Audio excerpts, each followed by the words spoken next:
call this meeting to order. Notice of this meeting stating the date, place, and time has been disseminated as required under the Open Public Meetings Act, Chapter 231, PL 1975. Mr. Clerk, can you conduct a prayer and flag salute? God of the universe, look thou with favor upon these here assembled, and bestow thy guidance upon the members of the governing body in their deliberations. This we ask in thy name. Amen.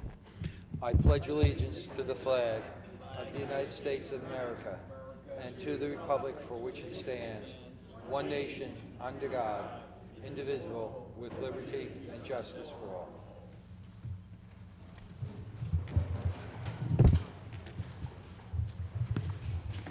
In the event of an emergency, the proper method of exiting the council chambers is through the 3 doors in the rear of the room. Occupants should proceed down the staircase, out the front door, and move away from the area of the front steps. Any member of the public wishing to speak during the public comment session at the end of the meeting, please sign on the white sheets provided at the front of the room. Please turn off all cell phones and place them on vibrate. If you must take a call, please leave the council chambers to do so. Mr. Clerk, can you please call the roll? Mrs. Orman. Here. Javik. Here. Brown. Mohammed. Here. Ms. Cosby is excused. Mr. Roman. Mr. Strano. Here. Mr. Coates. Here. Mr. Medina. Here.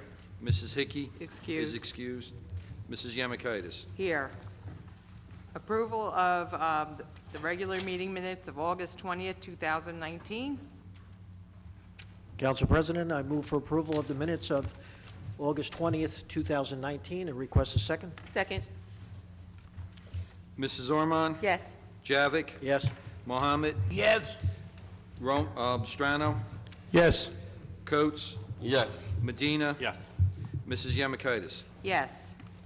At this time, we're going to do some presentations. I would like to ask the mayor to come down on the floor, as well as our committee president from the Pulaski Parade Committee, Agnieszka Tchaikovska, to please come up, as well as our 2019 marshal, Sister Irene Lasovska, and our 2019 Miss Polonia, Carolina Keppa, and our 2019 Junior Miss Polonia, Veronica Geico.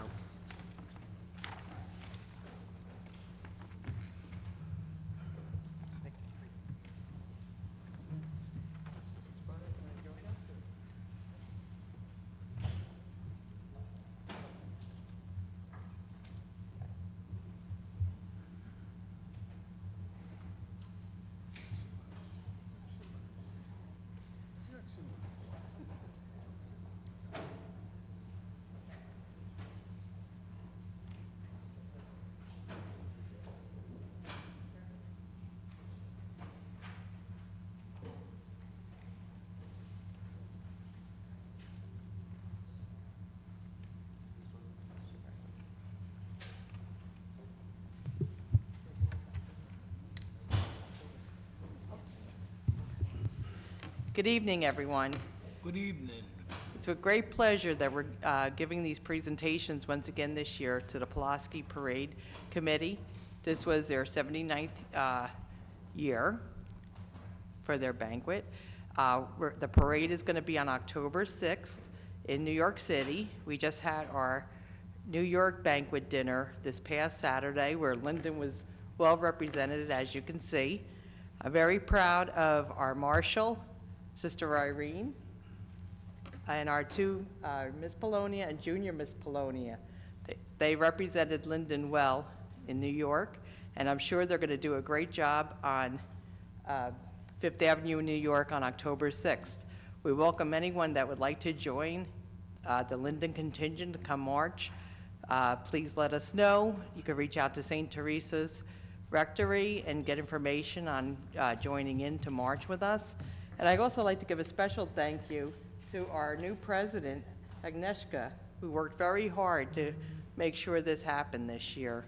She was instrumental in getting that dinner off to a late start, but it was a wonderful event. So Without further ado, I'm going to present a resolution to Sister Irene, who I feel very close to. She's a mentor of mine with religious education. St. Hedwig's, where I am a catechist and DRE, is a sister parish of St. Teresa's, and she mentors me with that. So she also was a teacher to my oldest son for CCD. So we have a long history together. So without further ado, I'm proud to present this resolution to Sister Irene Lasovska as the 2019 Linden Contingent Marshal.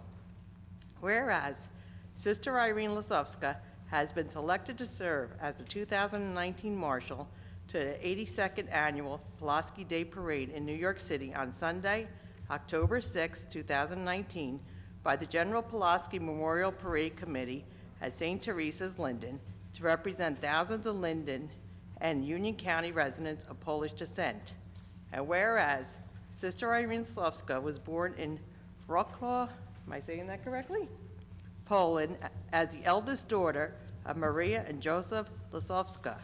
And whereas Sister Irene entered the congregation of the Little Servant Sisters of the Immaculate Conception in 1968 in Brozov, Poland. And whereas, while in Poland, Sister Irene taught catechesis and finished her studies with a master's degree in theology in 1979 from the Papal Theology Department, where she was one of the first graduates to receive a master's degree from the institution. And whereas, since 2004, Sister Irene has served as the Director of Religious Education at St. Teresa's Archdiocesan Shrine of St. John Paul II, Linden, New Jersey, where she coordinates the Polish and English language catechesis. And whereas it is proper and fitting that Sister Irene Lasovska be recognized for the honor bestowed upon her to represent the city of Linden and its Pulaski Day Parade contingent at the 82nd Annual Parade in New York City. Now therefore be it resolved by the Mayor and Council of the City of Linden that to congratulate Sister Irene Lasovska as being selected as the 2019 Linden Pulaski Parade Marshal, and thank her for her long and dedicated service to the Polish-American community. And be it further resolved that this resolution be entered in the minutes of the Council of the City of Linden, and a copy be presented to Sister Irene in recognition of the foregoing. And signed, Michelle Yamakaitis, Council President, and Derek Armstead, Mayor. Congratulations.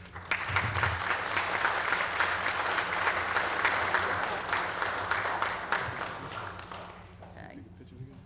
Okay.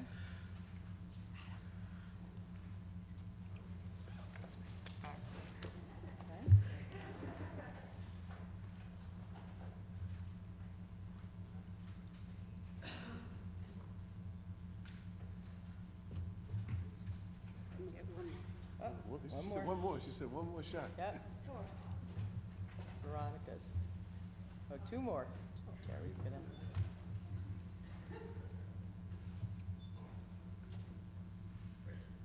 Okay, now the girls. Carolina. So we have a resolution honoring Carolina Kepper as the 2019 Linden Contingent Miss Polonia to the Pulaski Day Parade. One thing I'll say about both Carolina and Veronica, they're both very, very, very intelligent young ladies, and they represent Linden well, not only when we have parades, but in their academic achievements as well. So we're so proud of them for all that they've accomplished. And the resolution reads as follows. Whereas the General Pulaski Memorial Parade Committee of St. Teresa's Linden, Inc. recently crowned Carolina Kepper as the 2019 Miss Polonia to represent Linden at the annual Pulaski Day Parade in New York City on Sunday, October 6, 2019. And whereas Carolina, a lifelong resident, is the daughter of Adam and Mal Gozata Kepper, she attended school number 6, Seoul Middle School, and is a senior enrolled at the Academy for Allied Health Sciences in Scotch Plains, New Jersey. After graduating high school, Carolina aspires to become a pediatric physician, assistant with a minor in theology and religious studies. And whereas in her free time, Carolina enjoys biking, hiking, playing guitar, and spending time traveling with her family and friends. Whereas the mayor and council of the city of Linden are proud to have Carolina Kepper representing the city of Linden as the 2019 Miss Polonia at the annual Pulaski Day Parade in New York City. Now therefore be resolved by the mayor and council of the city of Linden that they do hereby congratulate Carolina Kepper for being selected the 2019 Miss Polonia to represent the city of Linden at the Pulaski Parade in New York City. And be it further resolved that a copy of this resolution be entered into the minutes of the City of Linden Council, and that a copy hereof be presented to Carolina Kepper in recognition of this prestigious honor. And signed by Michelle Yamakaitis, Council President, and myself, Mayor Derek Armstead.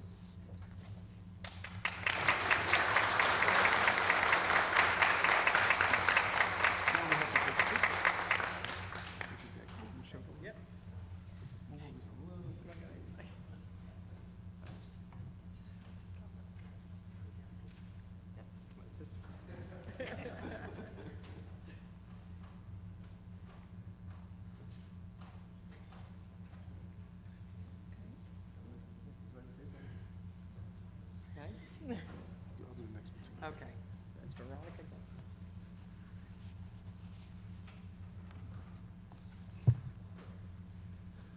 We also have a resolution honoring Veronica Geico as the 2019 Linden Contingent Junior Miss Polonia to the Pulaski Day Parade. And as I mentioned earlier, both of them make us very proud because of not only them representing us in the parade, they represent us well with their academic achievement in this town. So we're both very proud. We're proud of both of them. And the resolution reads, whereas the General Pulaski Memorial Parade Committee of St. Teresa's Linden, Inc. recently crowned Veronica Geico as the 2019 Junior Miss Polonia to represent Linden at the annual Pulaski Day Parade in New York City on Sunday, October 6, 2019. And whereas Veronica Geico is the daughter of Miroslav and Agnieszka Geico and is the sister to her brothers Adam and Rafael. And whereas Veronica is a lifelong Linden resident, she attended School 8 McManus Middle School, where she was a member of the drama club and select choir. Veronica is currently a freshman in Linden High School.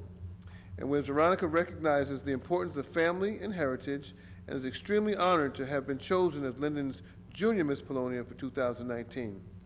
And whereas Veronica is a member of the Polish Girl Scouts, ZHP, in Clark, New Jersey, volunteers at St. Teresa's Parish, assisting with CCD class, and is also part of the youth group, Soli Dio, and the Children of Youth of Mary, known as Mariak. Did I say that right? Maria. And now therefore it be resolved by the mayor and council of the city of Linden that they do hereby congratulate Veronica Geico for being selected the 2019 Junior Miss Polonia to represent the city of Linden at the Pulaski Day Parade in New York City.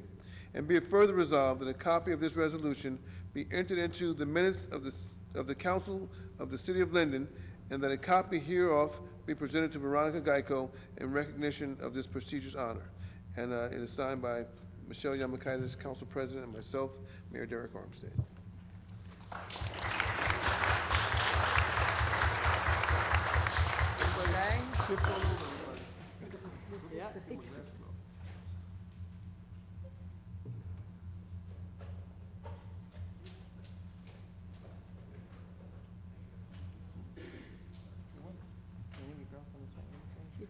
Hey, sister, you want to?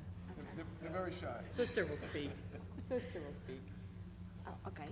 On behalf of myself, Carolina and Veronica, I would like to say thank you from the bottom of our hearts for having recognizes us for parade of 39 year of contingent in Linden of St. Teresa and for 82nd parade in New York.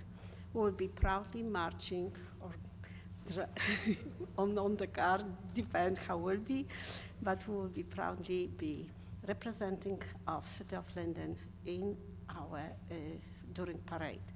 Thank you, Mayor. Thank you, Council of City of Linden and Michelle. Thank you very much, and God bless you.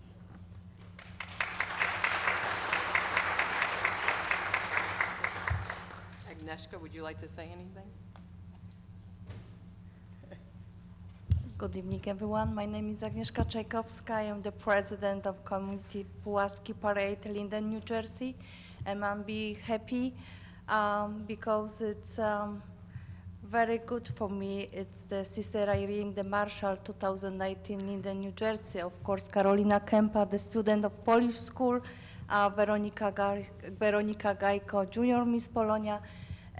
Only I want to say I want to invite for Polish and American people for parade New York, October 6, 2019. Thank you so much. God bless America.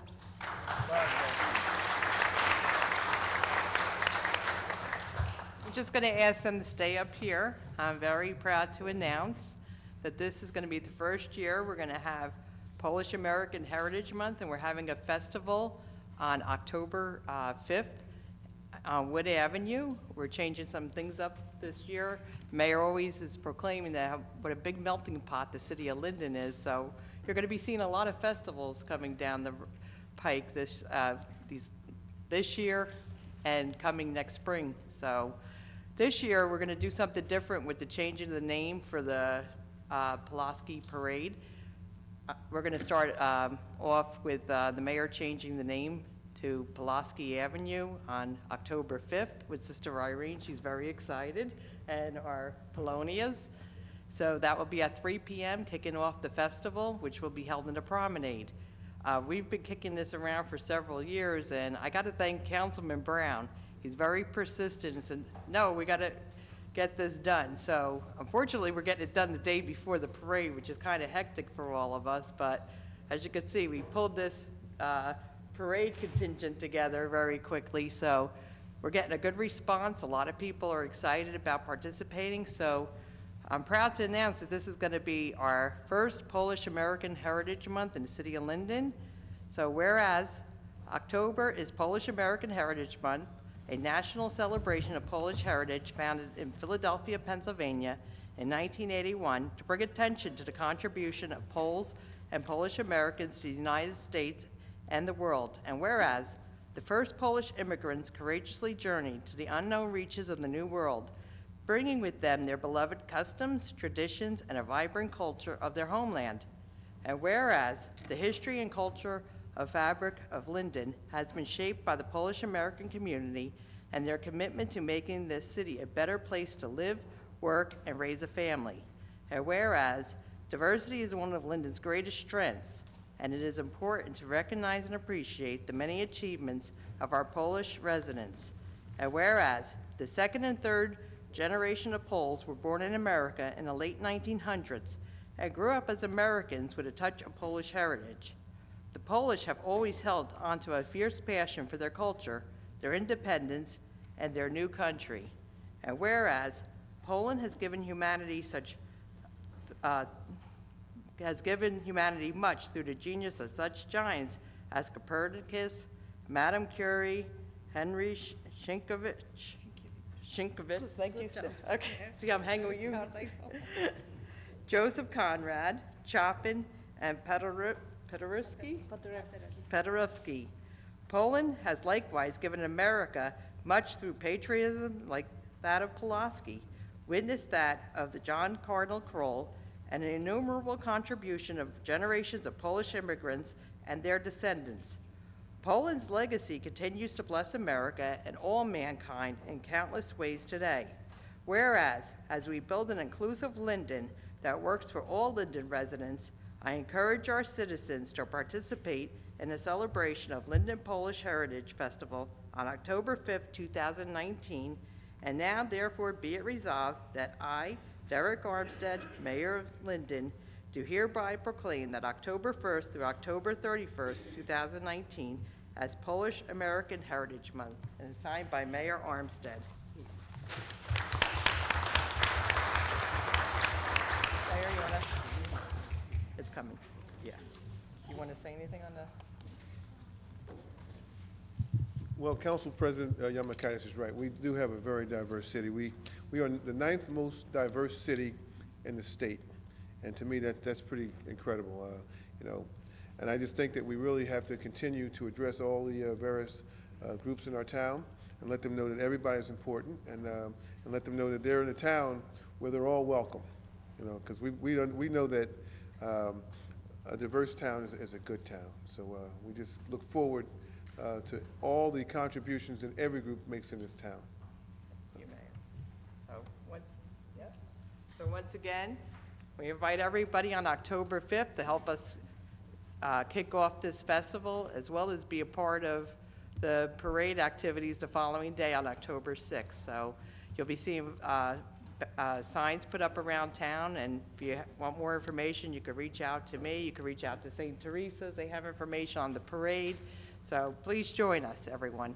And thank you again, Sister Irene, Agnieszka, for all your hard work, okay? Carolina and Veronica, once again, you're doing a fabulous job. You make Linden proud. And we look forward to seeing maybe Veronica coming back as a Miss Polonia, and maybe Carolina coming back as a marshal eventually someday. So, and thank you, Councilman Javik, for all, you know, your support for the committee as well. We appreciate it.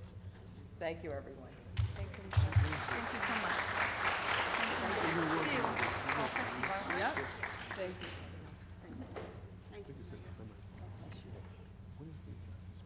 It's over here.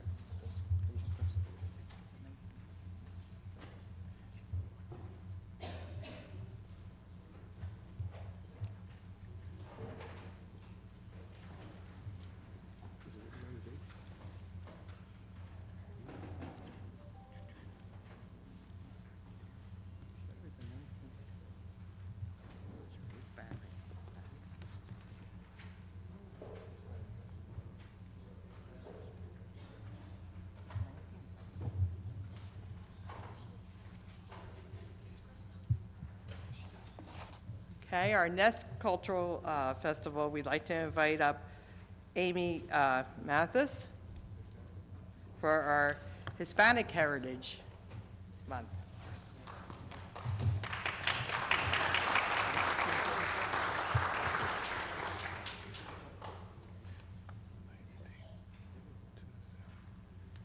Okay.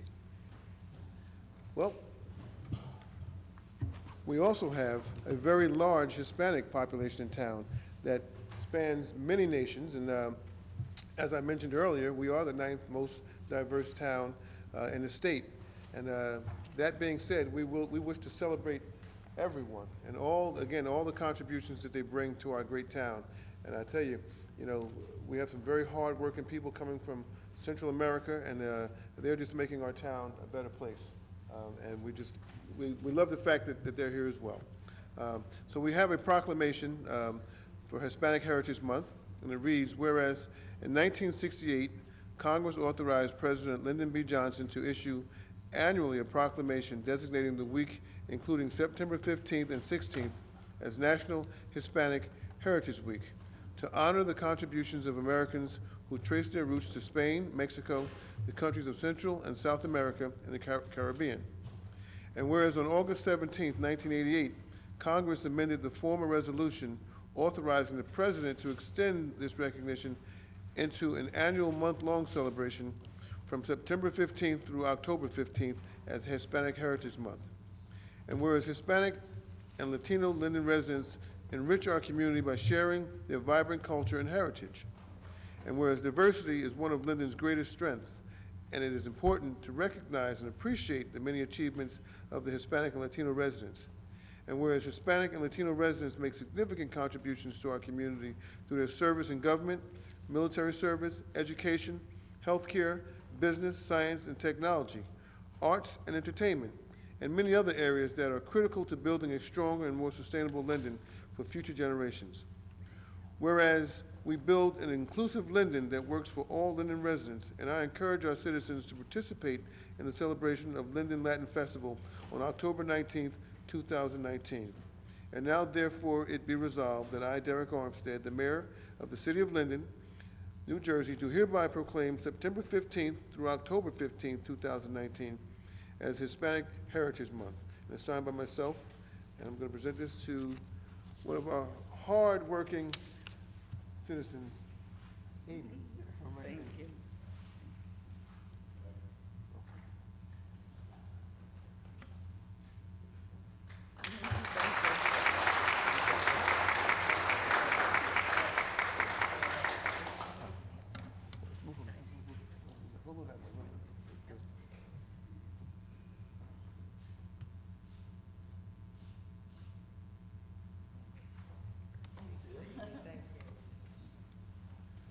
So once again, we're having a Hispanic festival on, that's October 19th, is it? October 19th, from 2 o'clock to 7 o'clock, and that'll be in the promenade. Okay.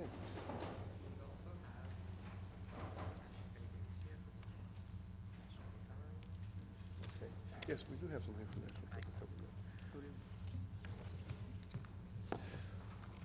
We have a resolution declaring the month of September as National Recovery Month. And the resolution reads as follows. Whereas behavioral health is an essential part of health and one's overall wellness, and whereas prevention of mental and substance use disorders works, treatment is effective, and people recover in our area and around the nation. And whereas preventing and overcoming mental and substance use disorders is essential to achieving healthy lifestyles, both physically and emotionally.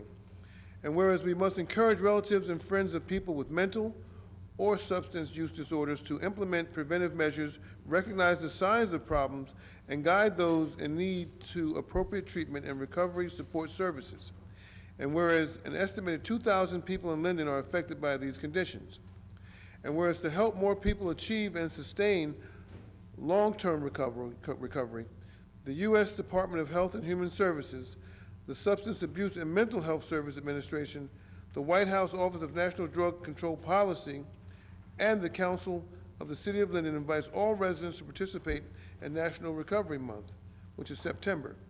And now therefore be resolved that the Mayor and Council of the City of Linden and the State of New Jersey hereby designate September as National Recovery Month and plan to observe this month with appropriate program, activities, and ceremonies to support this year's Recovery Month.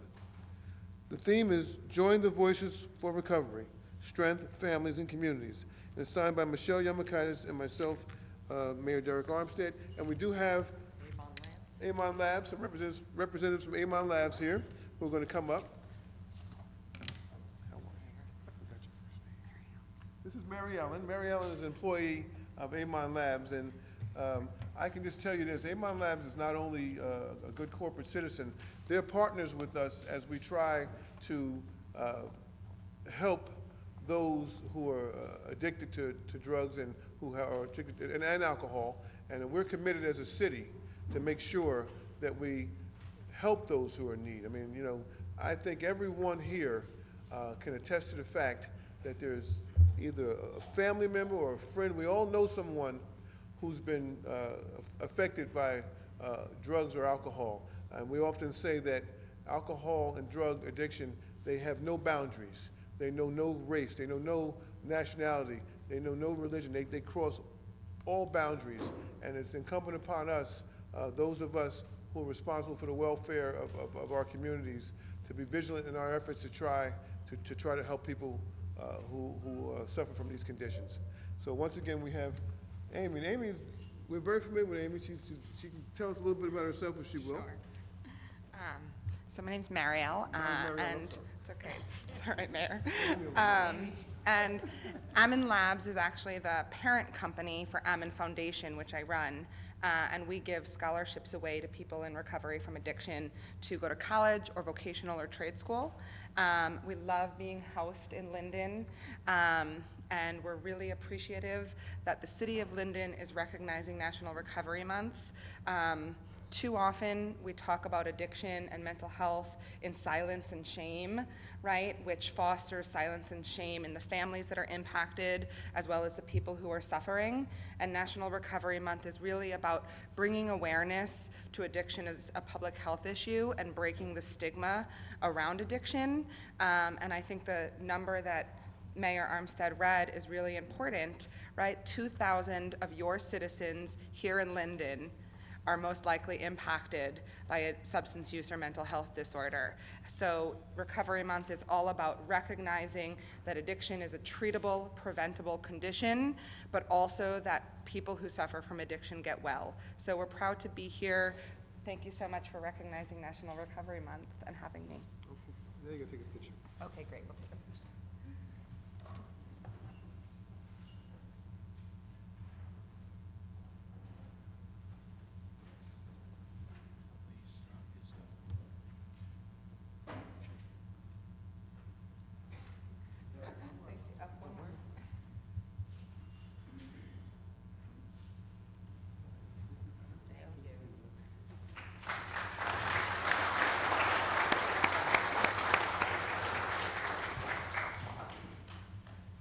Now we'd like to ask Chief Hart to please join us down here on the floor. This is for the 2019 Police Officer of the Year. Okay. Any proclamation?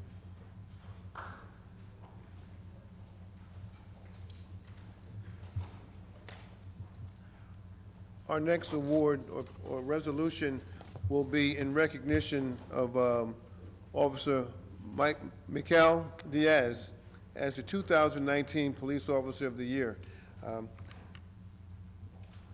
We often talk as council members what it means to be responsible, and we often say that there's no excuse for ever driving under the influence of alcohol. There's just too many ways that you can prevent that from happening.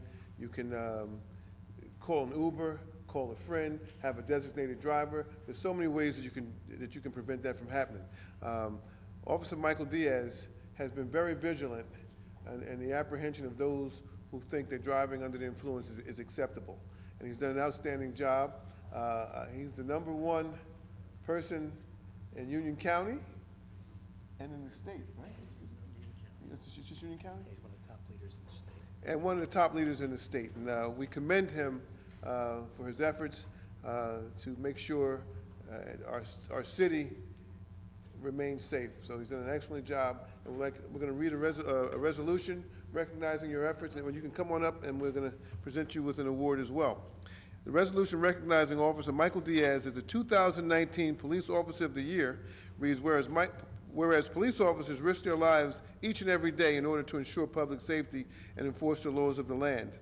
And whereas Michael Diaz joined the City of Linden Police Department on December 27, 2016, and dedicated himself to protecting and serving the residents of Linden, its neighborhoods, its schools, and families.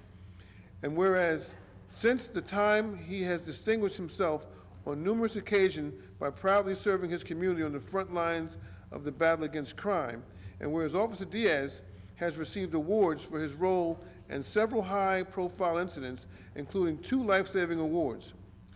Earlier this year, he received the 2018 Mothers Against Drunk Driving Top Cop Award for having the most DUI arrests in Union County.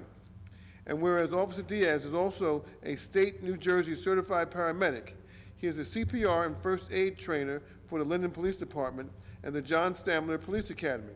Officer Diaz developed a department-wide standardized training program for the use of tourniquets by all patrol officers. And whereas his enthusiastic and consistent performance has earned him recognition from his supervisors for his dedication and strong work ethic.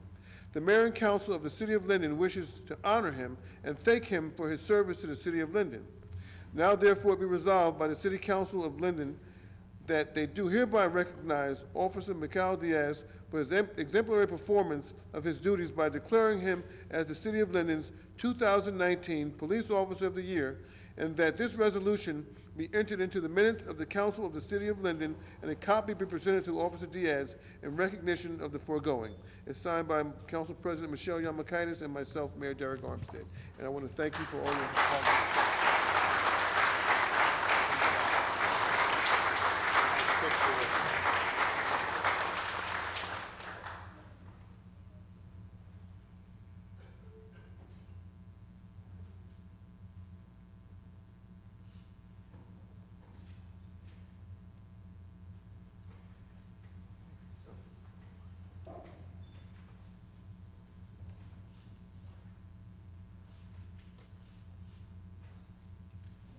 Good job. Congratulations again, sir. Wait a minute, I think you give this to yours. That's yours, too. Okay. Supervisors of the year.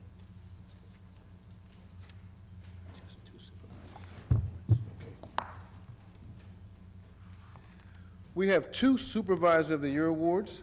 One of them goes to Lieutenant Rick Bachman, and the other one goes to Sergeant Robert Sanchez. All I can say about both of them is that they both operate with a prestigious amount of savvy and sophistication.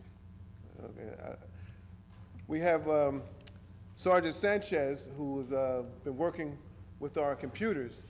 He does an excellent job. You know, aside from being a great police officer, he's embraced the technology, and in today's world, fighting crime entails a little more than just being out on patrol. You have to have the systems to support those patrol officers and those investigators, and Sergeant Sanchez is at the forefront of making sure that the technology is there for them to do their jobs better. So Sergeant Sanchez, we thank you for doing a great job. We're going to read a resolution recognizing you and Lieutenant Rick Bachman, who, again, we use the words, operates with a prestigious amount of savvy and sophistication. Rick Bachman is very serious. He's a very serious police officer. He's no nonsense. But at the same time, you know, when you see Rick Bachman, the way he conducts himself, and I have a saying that the better part of valor is that of discretion. You'll never see this officer operating or disrespecting citizens. He operates as a professional. He does a great job. And one of the things I like about him as a police officer is that he always maintains decorum, and he respects our citizens no matter where. And I'm just proud and thankful to have a gentleman like him on our police force. And I know that our new police officers, our new recruits who are coming on board, if they could model themselves after a gentleman like him, I know we're going to have a fine police department for years to come. So thank you for all you do, Rick. We really appreciate it. Okay, so you can come up also, you two gentlemen. We're going to read the resolutions recognizing both of you. We'll first do Lieutenant Rick Bachman. This is a resolution recognizing Lieutenant Rick Bachman as the 2019 Supervisor of the Year. Whereas a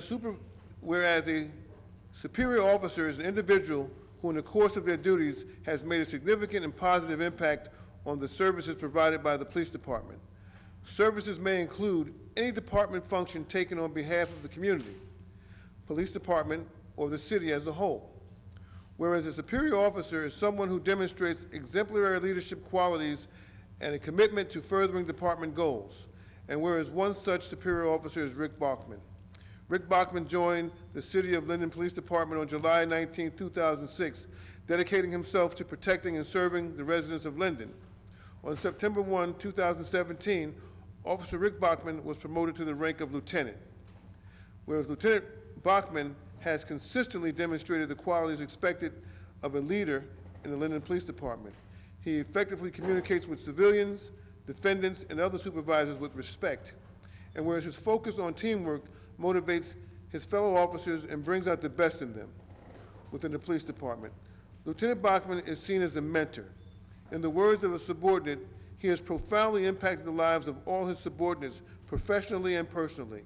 And whereas Lieutenant Bachman's enthusiastic and consistent performance has earned him recognition from his supervisors for his dedication and strong work ethic, the mayor and council of the City of Linden wish to honor him and thank him for his services to the City of Linden.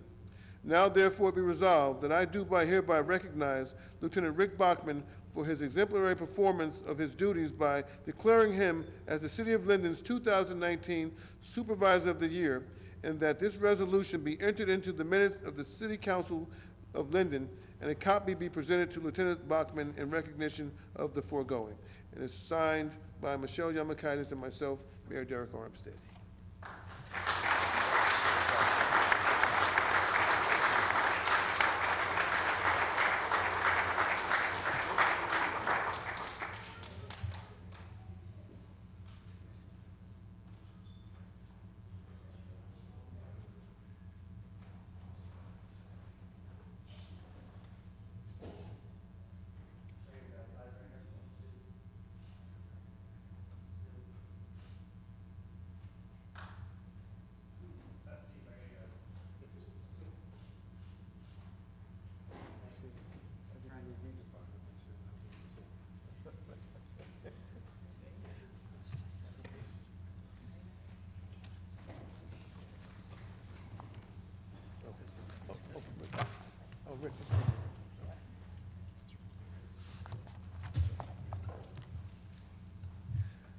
The next resolution is in recognition of Sergeant Robert Sanchez as the 2019 Supervisor of the Year. Whereas a superior officer is an individual who in the course of their duties has made a significant and positive impact on the services provided by the police department. Service may include any department function taken on behalf of the community, police department, or the city as a whole. Whereas a superior officer is someone who demonstrates exemplary leadership qualities and a commitment to furthering department goals, and whereas one such superior officer is Robert Sanchez. When Robert Sanchez joined the City of Linden's Police Department on April 1st, 2009, he dedicated himself to protecting and serving the residents of Linden, its neighborhoods, families, and schools. And whereas on August 27, 2014, Officer Sanchez was promoted to the rank of sergeant. As sergeant of the Support Service Division, he is responsible for evidence, IT, and body-worn camera units. Sergeant Sanchez has managed the department's body-worn camera unit since its inception in 2015 and is recognized as an expert in the field. And where Sergeant Sanchez is a certified Axon instructor and was recently selected as a panelist at Axon's national conference, which is attended by several thousand law enforcement officers. Sergeant Sanchez has trained numerous police departments on best practices of body-worn cameras. And now therefore it be resolved by the Mayor and City Council of the City of Linden that they do by thank Sergeant Robert Sanchez for his exemplary performance of his duties and leadership qualities by declaring him as the City of Linden's 2019 Supervisor of the Year, and that this resolution be entered into the minutes of the Council of the City of Linden, and a copy be presented to Sergeant Sanchez in recognition of the following, and is signed by Council President Michelle Yamakaitis and myself, Mayor Derek Armstead, and Robert Sergeant Robert.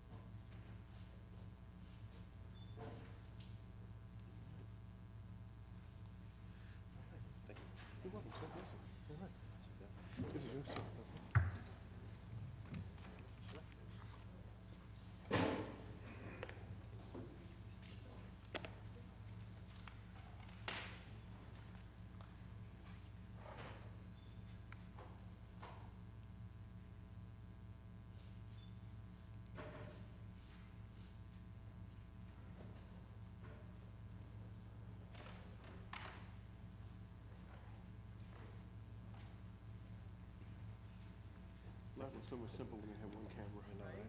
I don't even know which one to look at. I know.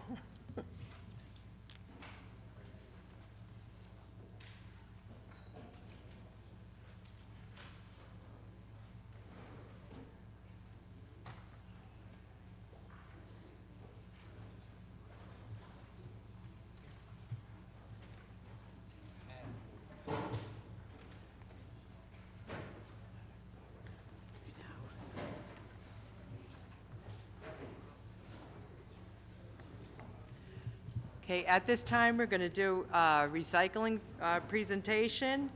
Next year, the city is anticipating going to automated recycling pickups.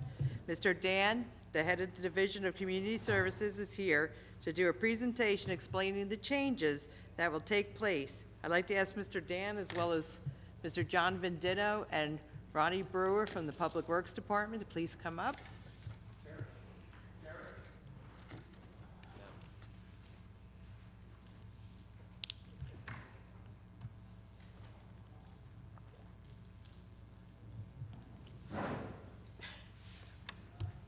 Again, as the council president said, my name is Frank Dan. I'm the director of the Department of Community Services.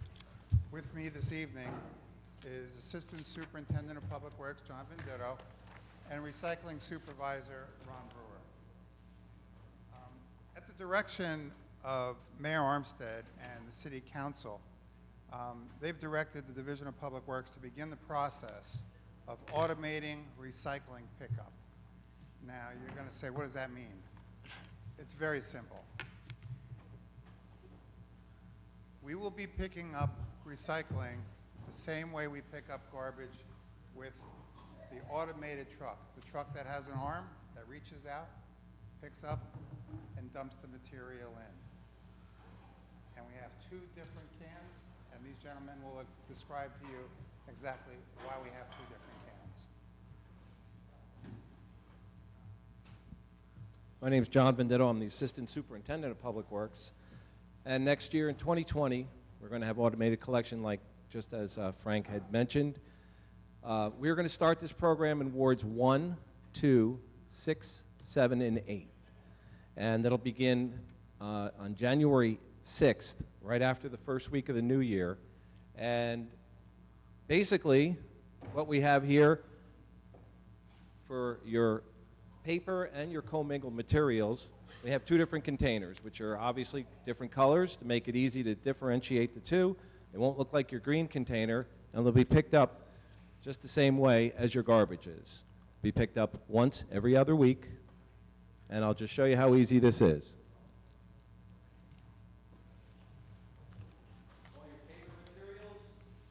All your paper materials will go in there. No plastic bags allowed. Same thing with your cardboard. Put it right in there. Even if it doesn't fit, you can jam it down a little bit. It will come out because the container is tapered. It's that easy. No more tying. As far as your commingle or cans and bottles, carry it out. Basically, just so you know, plastic items, aluminum, aluminum, more plastic, one to get a tin can, basically all that in there. Again, no bags, you want to dump everything out of the bag. Because we don't want any contamination. Basically, our stuff goes to a vendor and we can get rejected for stuff like this. So I guess what I do is that when I put all my recycling in this bag in my kitchen, I just go and drop it right into this container? No, it's got to be separated out of the bag. We have to take it out of the bag and put the bottles and cans in the container, and this becomes garbage. There's a reason why this becomes garbage. Our vendor takes this material, the recycling material, and recycles it. This is not recyclable. This is garbage. We've been trying to get this point across for the last couple of years. It's not Linden's idea, it's the industry standard. So we're going to make a few different presentations between now and the first of the year, and hopefully, you know, we get people to understand that recycling this way is very easy. It's not new. It's certainly not hard at all. Everybody will get one of these containers, one each. And again, we're going to start the process 2020. When we phased in the garbage pickup, it took 5 years. We intend to do the recycling in 2 years. We're going to do half the town in 2020 and half the town in 2021. Now, we know that there is going to be a lot of questions. We understand that. That's why we're starting right now and introducing the idea. We intend to mail out a mailer in the next few weeks describing recycling, describing how it's going to be done. We're going to have a literature drop to those who are going to be starting, and you'll also have a schedule in the literature drop. In addition to that, our recycling coordinator, Ron Brewer, is going to be at the call. All you have to do is call our Public Works Department,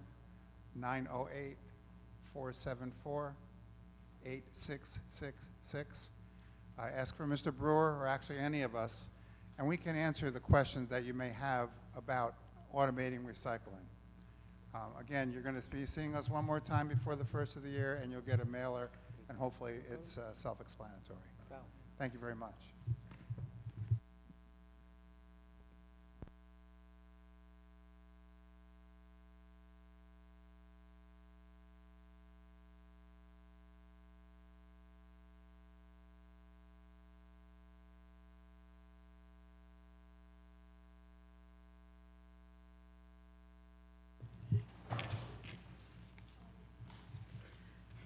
Okay, thank you, Mr. Dan and Mr. Vendetto and Mr. Brewer. We look forward to hearing more on this in the upcoming few months. And now we're going to move on to ordinances on hearing. Okay, Mr. Clerk, ordinance 6335.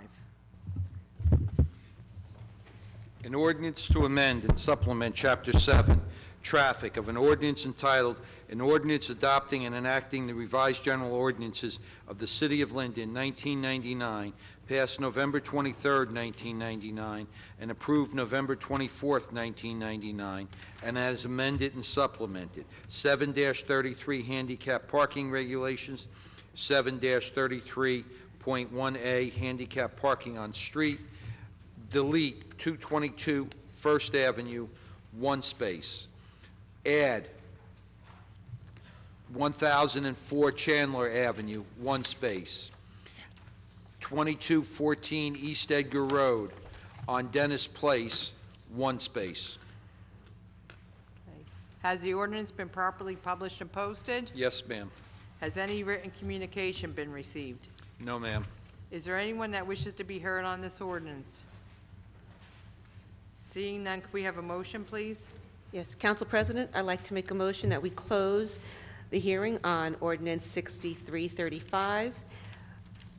Ask for it to be accepted, and I look for a second. Second. Mrs. Ormond? Yes. Javik? Yes. Brown? Yes. Mohammed? Yes.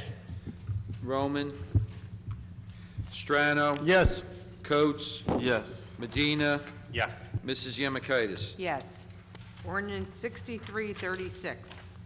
An ordinance to amend and supplement Chapter 7, Traffic, of an ordinance entitled, "An Ordinance Adopting and Enacting the Revised General Ordinances of the City of Linden, 1999, passed November 23, 1999, and approved November 24, 1999, and as amended and supplemented. Section 1, that's Chapter 7, Traffic, Section 7-10, parking prohibited at all times on certain streets shall be, and the same is hereby amended as follows. 7-10, parking prohibited at all times on certain streets. Name of street, add DeWitt Street, east side. Add DeWitt Street, east side. I believe that should be west side. Can you check the, 1 second, ma'am.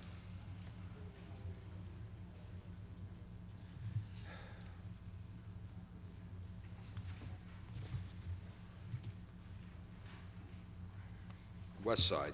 It's west side. Okay. Has the ordinance been properly published and posted? Yes, ma'am. Has any written communication been received? No, ma'am. Is there anyone that wishes to be heard on this ordinance? Seeing none, can we have a motion, please? Yes, Council President, I'd like to make a motion that we close ordinance number 6336, adopt it, and ask for a second, please. Second.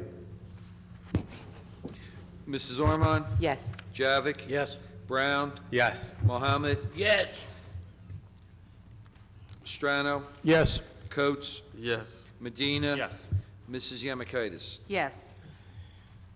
Ordinance 6337.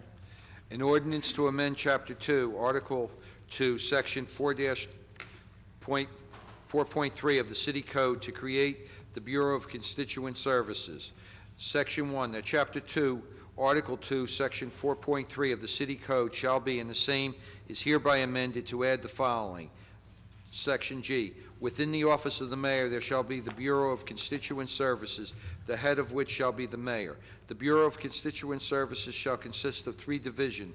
A, the Division for Special Needs and Disability, B, Division on Aging Services, and C, Division of Cultural Diversity. Each division shall have employed 1 person who shall perform all functions and discharge all duties necessary to assist the mayor in formulating policy recommendations for the council, including but not limited to acting as a direct liaison for residents of Linden, assist residents in directing them to city, county, state, and private resources, plan and develop socialization programs and social services for the Bureau, and assist the impact of human service programs operated by the city, and develop and implement recommendations as necessary. Has the ordinance been properly published and posted? Yes, ma'am. Has any written communication been received? There was a email from Councilwoman Cosby that was distributed to all members of council. Okay. Is there anyone that wishes to be heard on this ordinance? Ms. Wilverding, please come up. We have 3 minutes. Diane Please state your name Wilverding, and East Morris Avenue. As I said last week, I'm really happy about this ordinance, but please make sure the person that does the Division for Special Needs and Disabilities has a degree in therapeutic recreation. Kane College has that major, and if you can get anybody that has passed the test and become certified, it's called CTRS, Certified Therapeutic Recreation Specialist, would be great. Because our town deserves the best, right? And we need to have someone that knows programming and what they're doing. So please, make sure that person has that degree. Thank you. Is there anyone else? Mrs. Malik?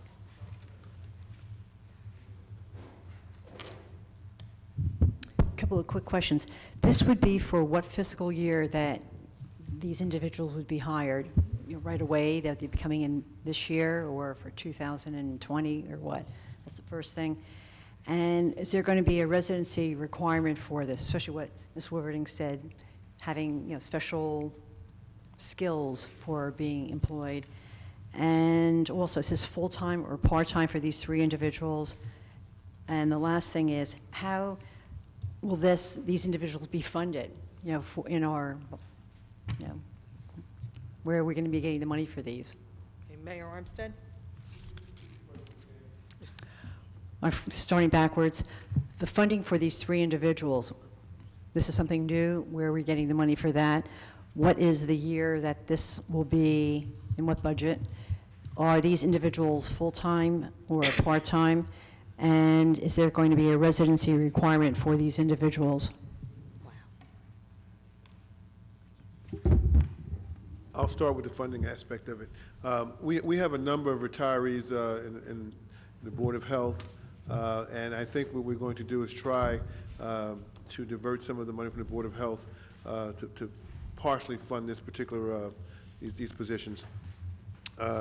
They will be part-time positions, okay? And we've yet to develop we've yet to add to the salary ordinance, so I think the council is going to have to sit down and think about how much we're going to pay for these positions, but they will be part-time. And it's just as part of that, are you going to, being part-time, are you going to have stipulations or the requirements for these individuals? Is that going to be spelled out also? Yes, we'll spell that out as well. And there will be a residency requirement. I know Mrs. Wilverding mentioned that we should hire somebody with these certain credentials, but it may prove to be very difficult to bring a person in with these credentials who's willing to work maybe 17 to 19 hours a week. I don't know if you're going to be able to find the person who's degreed or salaried, a degree, who's going to work for that salary. But what I will say is this, that if a person, if we're looking to hire a person who's going to work with a person with disabilities, you know, I think equally as important as an education, maybe a person who may be living in our community who is dealing with a person who has disabilities, or maybe a person who's disabled themselves to a certain degree. I think that knowledge in and of itself would probably be enough of a criteria to move them along in that position. And again, the idea here is that, you know, these positions are going to evolve. They really are. We're going to lean on people with expertise. We'll talk to people at Keene. We'll talk to various people who are involved in these particular type of activities, so that we can have a staff that really understands what it means to move these particular positions along. And I don't know if I heard you or not, but what is the time frame for trying to implement this? I don't remember if you said that or not. Well, again, we have to at least think about the salaries that we're going to pay these people in the amount of time, and again, they're going to be part-time positions, so I think the salary ordinance, it's going to require 2 readings, so I can tell you, like, at least October and November, if we're going to, or maybe November, December for a salary ordinance. So we're looking at maybe the beginning of next year, or maybe December. But again, Council and I, again, we're just developing this particular unit, and I think that we're going to really have to sit down and talk about it. We just don't want to jump into it and bring it on board without trying to figure out how we want it to operate and how we want it to work. And I'm going to be soliciting input from all of the council members so that this particular, these positions will be effective and they will work for this community. Thank you. Thank you, Ms. Malik. Okay, can we have a motion, please? Council President, I'd like to move that the hearing for ordinance number 6337 be closed, the ordinance adopted, and I request a second. Second. Mrs. Ormond? Yes. Javik? Yes. Brown? Yes. Mohammed? Yes. Roman? Yes. Strano? Yes. Coates? Yes. Medina? Yes. Mrs. Yemakaitis? Yes. Okay, consent agenda items, all items listed with asterisks are considered to be routine by the city council, will be enacted with one motion. There will be no separate discussion on these items unless a council member so requests, in which event the item will be removed from the general order of business and considered in a normal sequence on the agenda. We have items number 1 through 7. Does any council member wish to remove any item? Okay, seeing none, could we have a motion, please? Yes, Council President, I make a motion for the approval of consent items number 1 through 7 and request a second.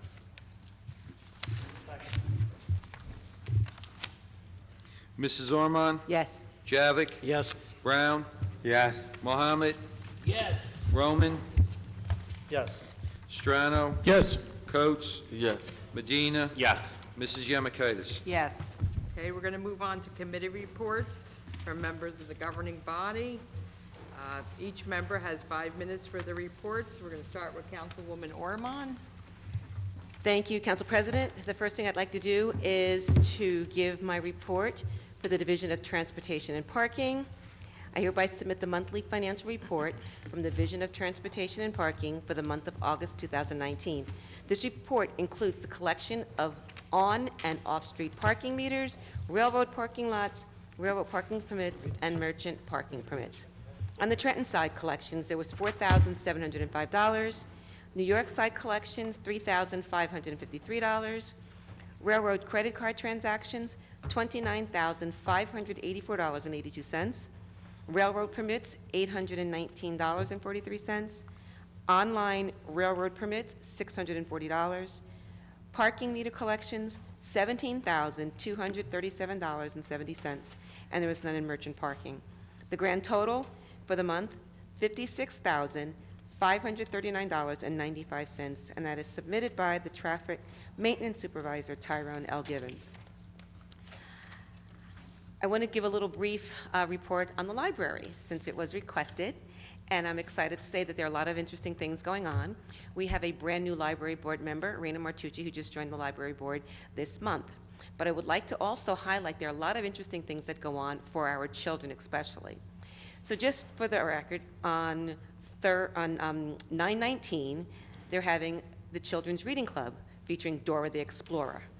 On September 20th, there's going to be a Healthy Mom, Healthy Baby resource fair. October 1st, there's going to be a Harry Potter book reading club also. And on 10/3, the Kids Reading Club, it'll be Nate the Great. There's also a Children's Chess Club, October 2nd and 16th from 6:30 to 8 o'clock. Sign-up is required, and there's a limited space. But chess is one of the greatest ways for our children to learn how to strategize through life, teaching you different ways to solve problems rather than be angry or whatever. Like I said, it just teaches our children a great way to strategically solve their problems. I'd also like to mention, to piggyback off of the recycling, that the Linden Public Library collects the plastic bags from the stores. I believe they turn them in, and I think they're having a bench, or they can have benches or something made out of them. So it's a great opportunity. If you don't know what to do with your plastic bags, donate them to the library. I'd also like to just recap something that's going on with the Linden Cultural and Heritage Committee. We are getting ready to embark on our September to Remember, Saturday, September 28th. It is our, I would say, our flagship affair for the season. Lots of food vendors, rides, fun, just a great time for everyone. We're hoping it's going to be a beautiful day, and we hope to see everyone out there. Once again, on October 19th, we'll also be having our Latin American Festival, and once again, we are going to be having a Polish American Festival as well. Just real quickly, some housekeeping things that are going on in the First Ward. We are actively repairing our sidewalks in the next few weeks. Those that have been called in and emailed are the ones that are on the list, those that are dangerous. Those are the ways that we get requests. Any other way, you can't really depend that it's going to be funneled up the right channel. So I'm just encouraging you, if you have a sidewalk that's damaged because of a city tree, you must call or email to get that put on the list. That's the only way that that's going to happen. Our trees in the ward have been trimmed. For the most part, I think they're all up to date. If by chance we missed one of the trees or a few, please give me a call or email me. That is the only way that you're going to get responded to have your tree added to that list. Just wanted to remind everyone also that school is out. We have been quickly making sure all of our crosswalks are done around the schools, but just please drive carefully, obey the crossing guards that are there to protect our children. We have one-way streets that are in effect during the school hours, and just be careful. You know, our children are very important. I don't have anything else, Council President, and that ends my report. Thank you, Councilwoman Ormond. Councilman Javik? Thank you, Council President. As chairman of the Fire Committee, the Fire Prevention Bureau collected the following monies: a total of $8,256.54. Also, in regards to the Linden Fire Department ambulance billing, the amount of $59,066.69 for August 2019 has been added to the total deposits for 2019, totaling $478,035.06.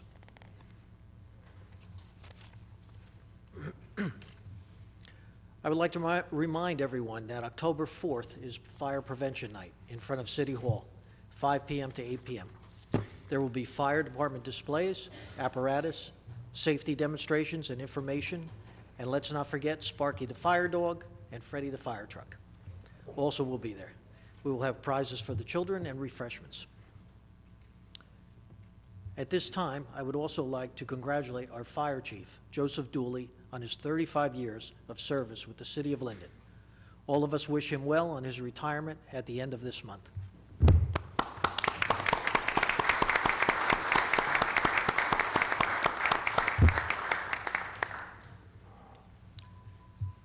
Our new school year has started, and the Second Ward would like to thank Lieutenant Gunther, the Traffic Department, and additional police patrols for making school number 8 even better this year. We now have additional crossing guards at Lafayette Street and Spruce Street, and pickup and drop-off has greatly improved. Additionally, the Board of Education has given me assurances that they will be fixing some outstanding issues that they still have on their property. We are still looking for additional crossing guards. If you or someone you know would be interested, please apply at Linden's Traffic Department at City Hall. On September 23rd at 10:30 a.m. in front of City Hall, we will be initiating our pedestrian safety campaign. All are welcome to attend. Also, let's not forget the September to Remember Street Festival on Saturday, September 28th, 11 a.m. to 8 p.m. Woody Avenue is going to be closed from West Elm Street to Elizabeth Ave. I am currently putting together a ward street paving list for next year, and our sidewalks are getting done. You now also can see a vast improvement in our ward parks. I would like to thank everyone involved in getting things accomplished. One other project I'm working on is to get a hawk light on Stile Street by Nofsky Park. There is just no safe way to cross from Maymont Terrace to this park. The only solution is to temporarily stop the traffic with a pedestrian crossing lane. This past week, I heard some good news I'd like to share. Our mayor and Alex Laspinoso, our economic development director, are actively working on finally getting that connector road to the turnpike. This will be a big plus considering that they are going to have the largest amount of warehousing on the northeast corridor in Linden at that location. Our Department of Public Works is all ready for any possible snow, and let's not forget the leaves that will soon be upon us. Leave bags will be coming in soon. Anyone needing any, please reach out to me at 908-494-4608 or email me at bjavick@linden-newjersey.org. Council President, and the report. Thank you, Councilman Javik. Councilman Brown? My mic's on. Okay. Approval is requested for the following finance actions. The payment of bills totaling $2,552,171.62.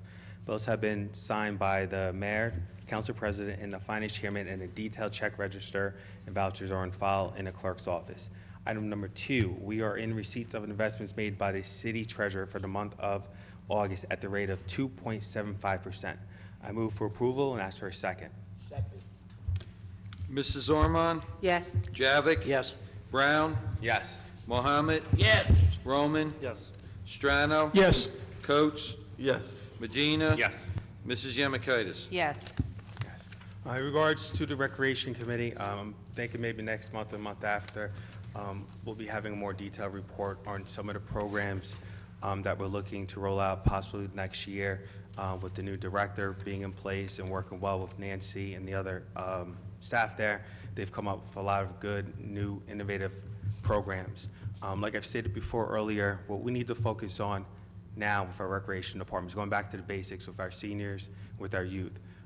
Based off our 2018 census, again, I verified it today, 20% of our population is under the age of 18. That's roughly about 8,400 people that we need to, in my opinion, have better programming for in the city here. When we compare it to other municipalities, Linden has a chance of really investing in the youth because those youth are going to grow up to be teenagers, those teenagers grow up to be young adults. So we will make sure that they're good, productive citizens going forward. The second is our seniors. 13% of the population of Linden is seniors. That's roughly about 5,400.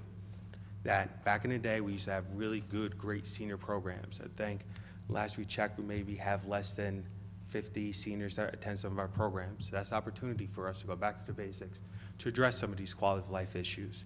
That is one of the goals of the Recreation Department that we set in the beginning of the year, that we're coming up with a plan in order to address that.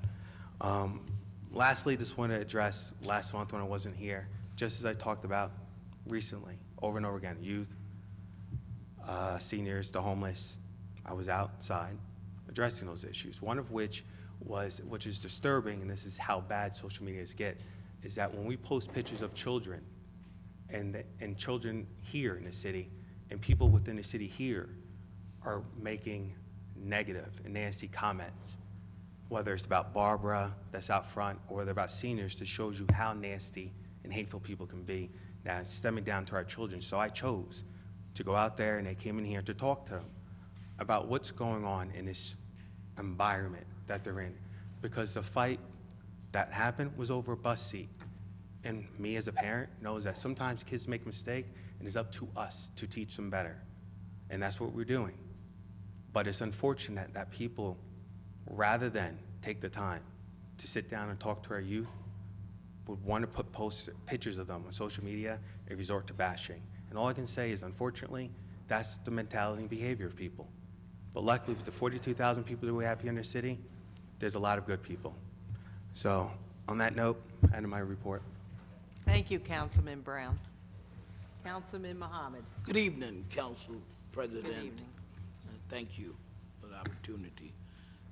The following license permits and transcripts issued in the city clerk's office during the month of August 2019 and fees received have been turned over to the municipal treasurer of the city of Linden. 62 birth, death, and marriage transcripts, $930, $0 to the state.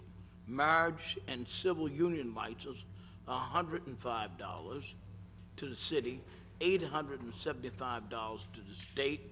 Domestic partnership, 0. Miscellaneous revenue, $34.50, 0 to the state. Bingo and raffle, 0. EDRS and vital statistics, $1,335. Borough permits, 0. Interest earned, 55 cents. Toll to the city of Linden, $2,405.05. State revenue, $875.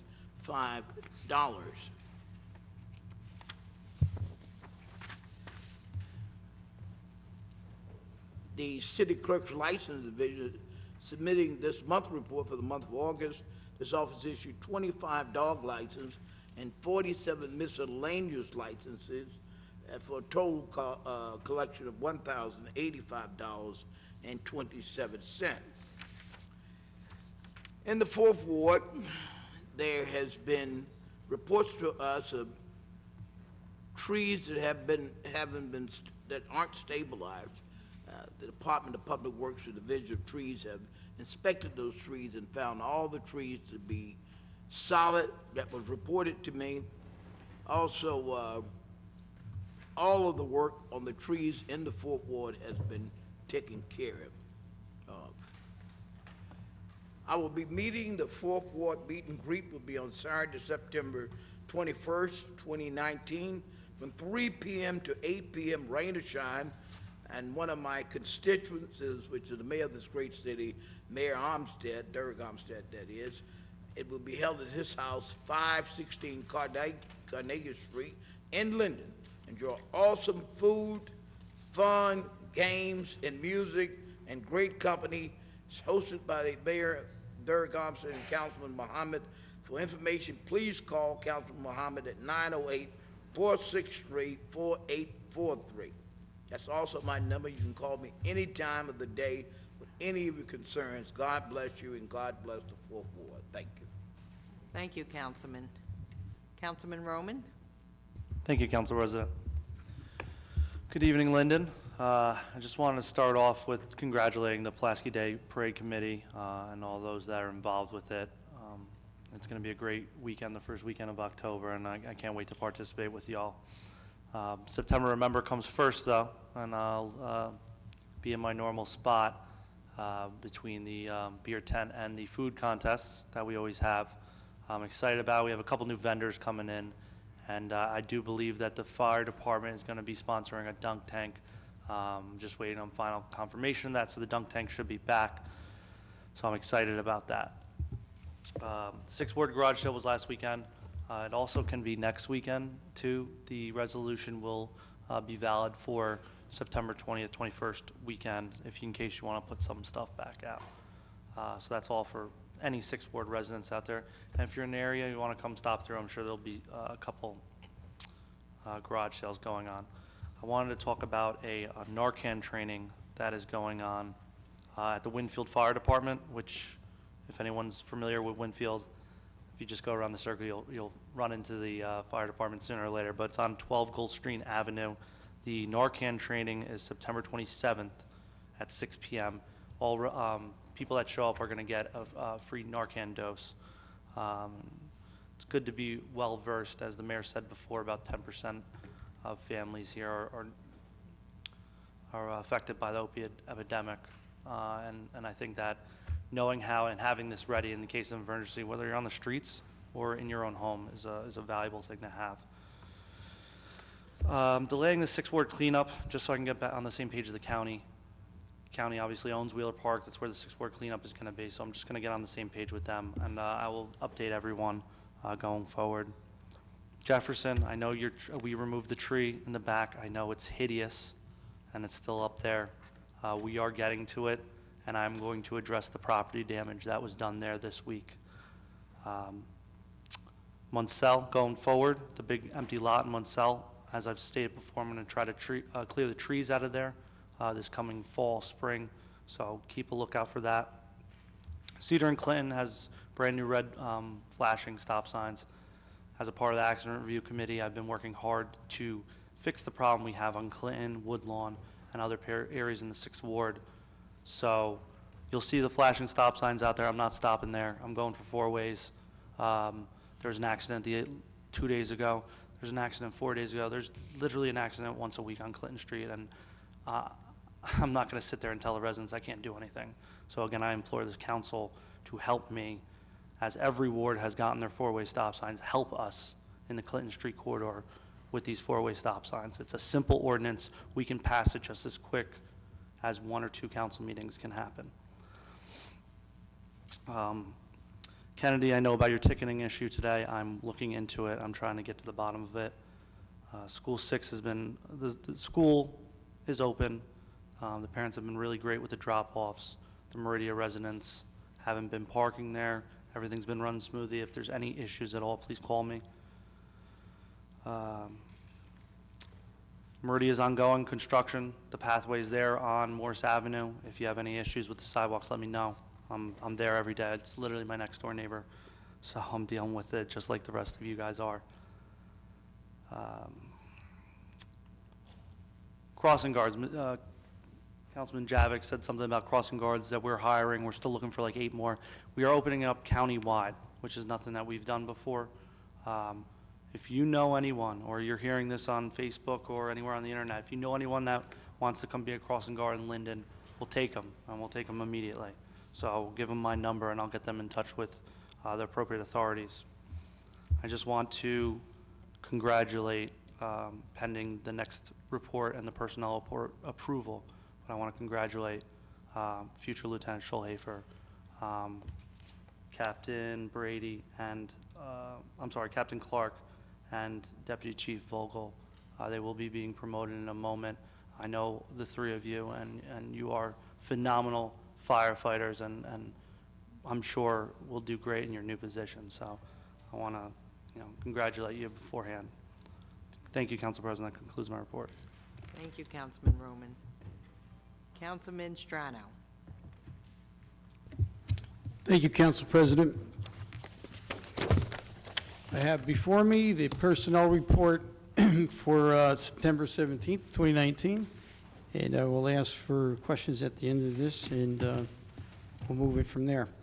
Number 1 in the Board of Health is permission to post citywide for a full-time housing inspector at the annual salary range between $38,000 and $49,563.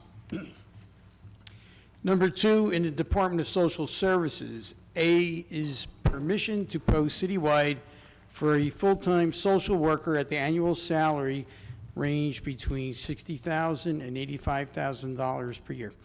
3, in the Board of Health, is the transfer of William Reynolds, Clerk 1, full-time to the Board of Health effective September 18th, 2019, at the annual salary of $34,548.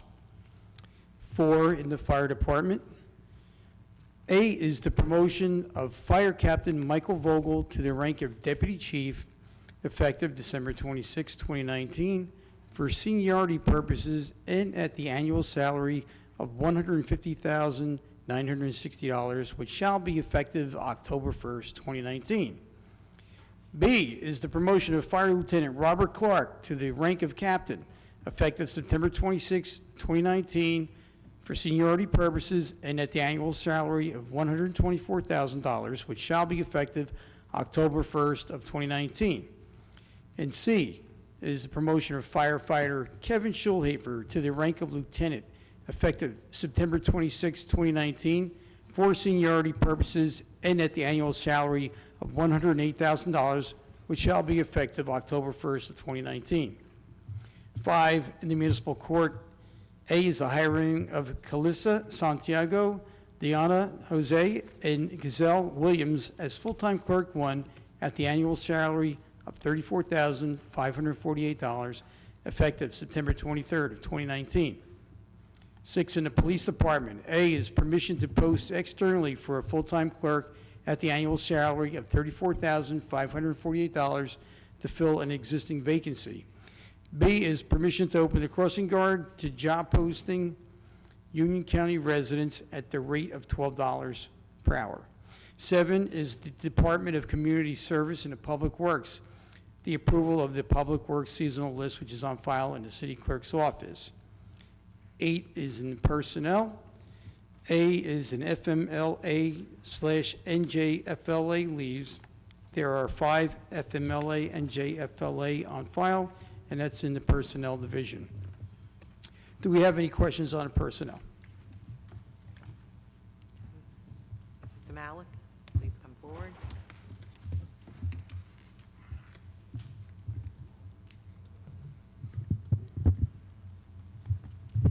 Very quickly, for number 4, A, B, and C, what do you mean by seniority purposes? And why I'm bringing this up here is for the one that's the fire captain that's going to be the deputy chief. I thought we just had one deputy chief. Do we have 2 of them? So that's part of the question, but let's just address seniority purposes. Mr. Roth? All right. Chief Dooley, as a courtesy, as his last act, requested that he be able to swear in this round of officers. So we are moving the appointment date, which everyone knows is usually the first day of the month. We're moving it 5 days back to the 26th, so they'll be sworn in. Because they're going to be sworn in earlier than what we can budget for, which would be October 1st, they're not going to get, these officers are not going to, these newly appointed officers are not going to get paid the additional monies for the promotion until October 1st, but for civil service and seniority, they'll be appointed effective the 26th of September. Okay, but again, how many deputy chiefs do we have 5. for 5? 5. For each shift, okay, fine. The last question is, this is 6A, you're posting externally for a full-time clerk at a relatively low annual salary. Are there some special capabilities that we have to actually post externally, that there's no one within the city is actually responding to this post? With city employees. When we post internally, it's for city employees only. Externally goes out to the public. That's what you mean by, all right, thank you. Okay, thank you. Any other questions on the personnel report? Okay. Well, I move for approval of the personnel report. Request a second. Second. Mrs. Ormond? Yes. Javik? Yes. Brown? Yes. Mohammed? Yes. Roman? Yes. Strano? Yes. Coates? Yes. Medina? Yes. Mrs. Yemekaitis? Yes. At this time, I'd like these firemen to stand and be recognized and congratulate them. Great guys.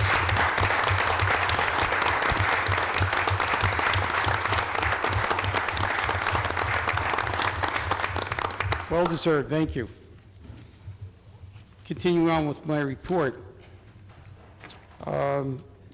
I'd also, at this time, like to congratulate those police officers that were recognized for the honors that were bestowed upon them as well. Equal opportunity here. So, as the DPW committee chair, I'd like to thank Mr. Dan and John Venditto and Ronnie Brewer for the presentation.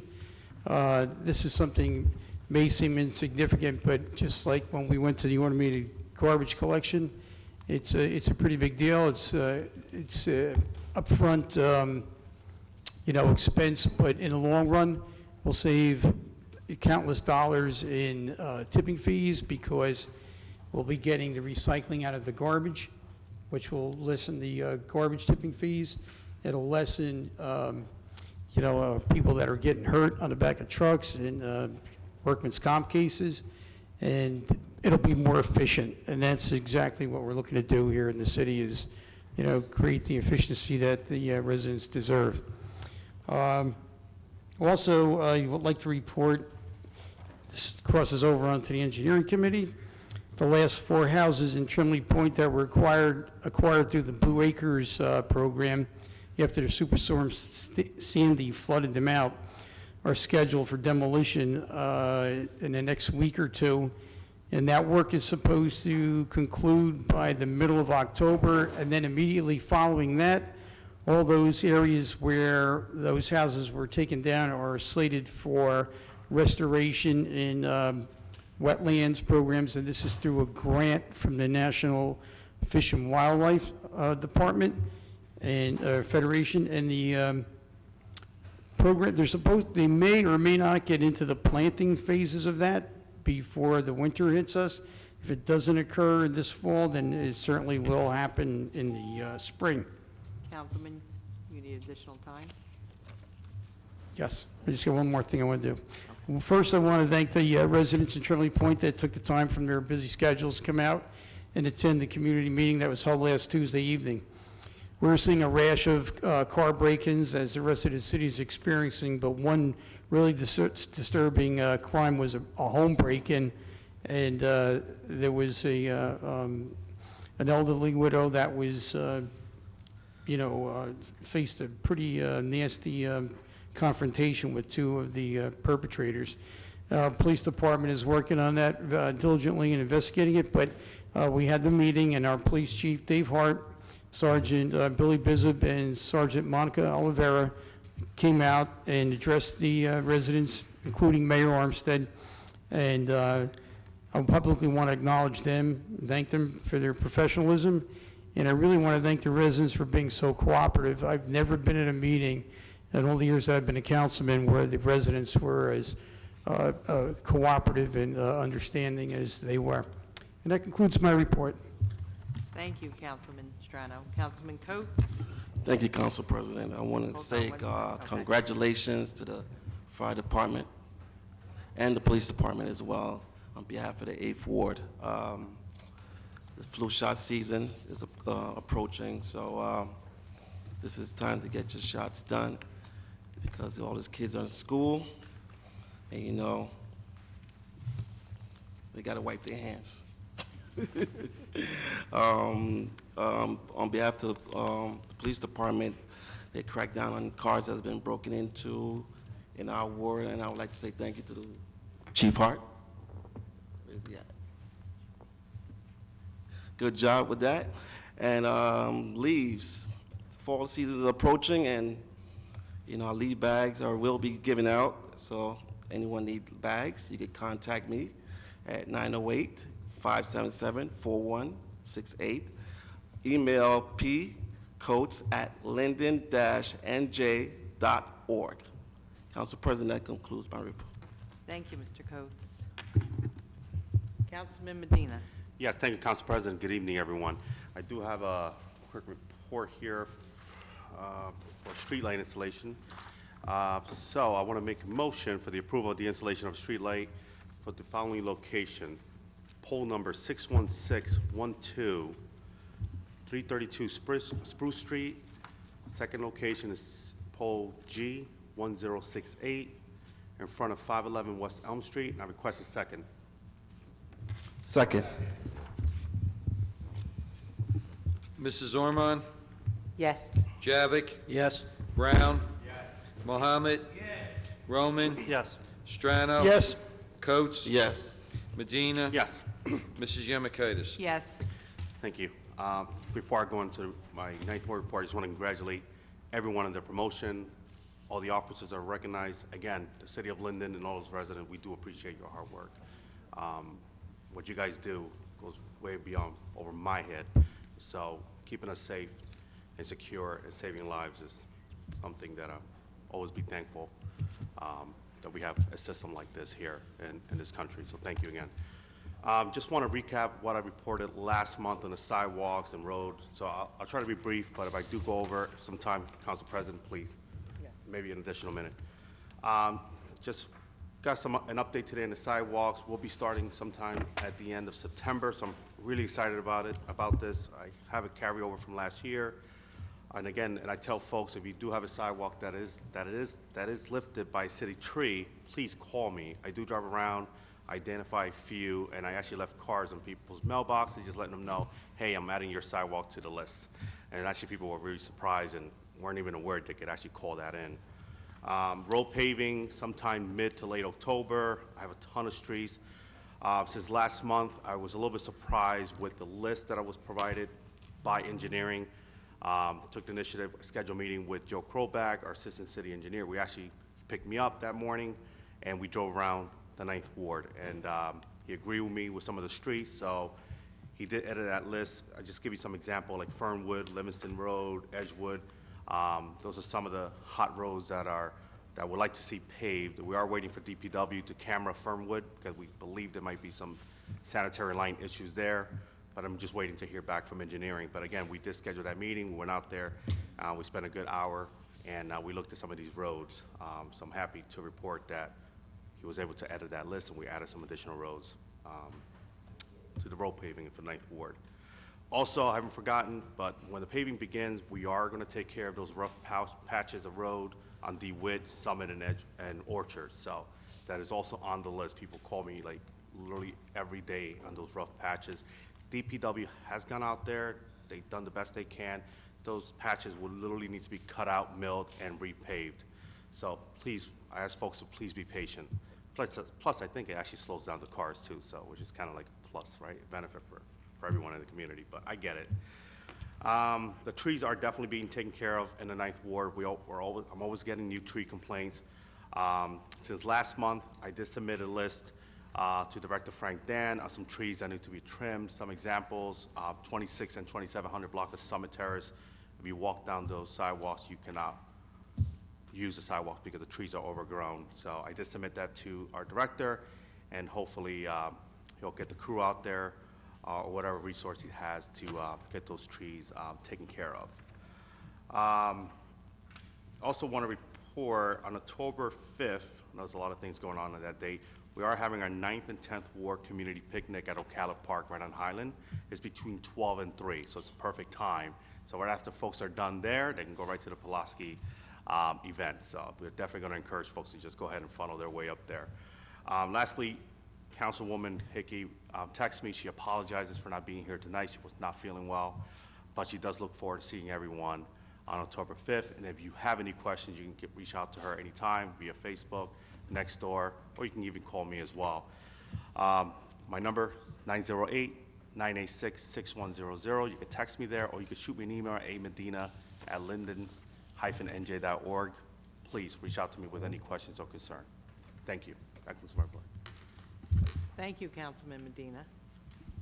Okay, I just want to make mention also, as many of our council members have mentioned, if you need to reach out to your council person, if you go on the city website, their telephone numbers and emails are there listed by ward. If you're not sure of what ward you live in, there's maps included with boundary maps of the ward. So please reach out to your individual council people if you have any questions. Also, the mayor's office contact information is there as well. Mayor Armstead? your Yes, report. good evening, everybody. First, let me start by congratulating Michael Vogel on his promotion to Deputy Chief, Robert Clark on his promotion to rank of Captain, and Kevin Schulhafer on his promotion to the rank of Lieutenant. You gentlemen have been around for quite some time. You do a great job, and we do appreciate what you do here in our town. These promotions are deserving, and we look forward to seeing you all work in your capacity in those new titles. Secondly, I'd like to report on our Linden First program. The Linden First program meets once a week on Monday from 10 to 12. But starting the second week of October, it will be meeting on Wednesdays from 10 to 12 in the planning board room on the 3rd floor of City Hall. On Thursday, September 26th, from 10 a.m. to 12 p.m., Linden First will be holding another job fair. This job fair will be held at the Linden Multipurpose Center at 1025 John Street.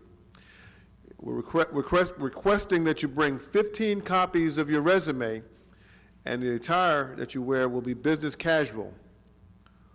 Also, to attend the job fair, you must register by September 24th at cic-nj.org/events. Some of the confirmed employers who will be attending this job fair will be the Walmart Superstore of Linden, New Jersey Transit, Census 2020, ShopRite of Linden, Federal Express, New Jersey Department of Corrections, Enterprise, Trinitas, Community Access, Worldwide Flight Services, Children's Specialized Services, WellCare, Coach USA, Wells Fargo, Council for Airport Opportunities, RWJ Fitness and Wellness Center, and more. We've had several successful job fairs for the Super Walmart, and Super Walmart, by the way, anticipates opening on November 13th. So we hope to continue with these job fairs for the companies who are coming into Legacy Square. That's the old General Motors property. And we also are looking to have these job fairs help us put personnel at the Linden Logistics Center, which incidentally will have over 3,000 jobs. Now, if you're interested in applying for New Jersey Transit, you must complete the application online at njtransit.com/careers. You must bring that printout of the completed application to the job fair. The next thing I'd like to do is report on the college scholarships that we gave out this year. This year, we gave a total of 14 scholarships out of the mayor's office. And again, the scholarship money is derived from weddings that we do. We did 3 additional scholarships from by the Mayor's Youth Commission. And as recent as this week, we received a call from a parent who was unable to get their application in on time, and it's going to an individual, a student who has Asperger's syndrome. So we've agreed to provide 1 additional scholarship. Next, I'd like to report on the Clark property, which is on Wood Avenue. That is where the Quick Check is. We, as a city, have begun to move against this property, and we're looking to enact condemnation procedures. And we have a number of reasons why that we're moving in this direction. Number 1 would be the deterioration of the buildings, and it needs some site improvements. And there's basically been a lack of general maintenance and upkeep at the building.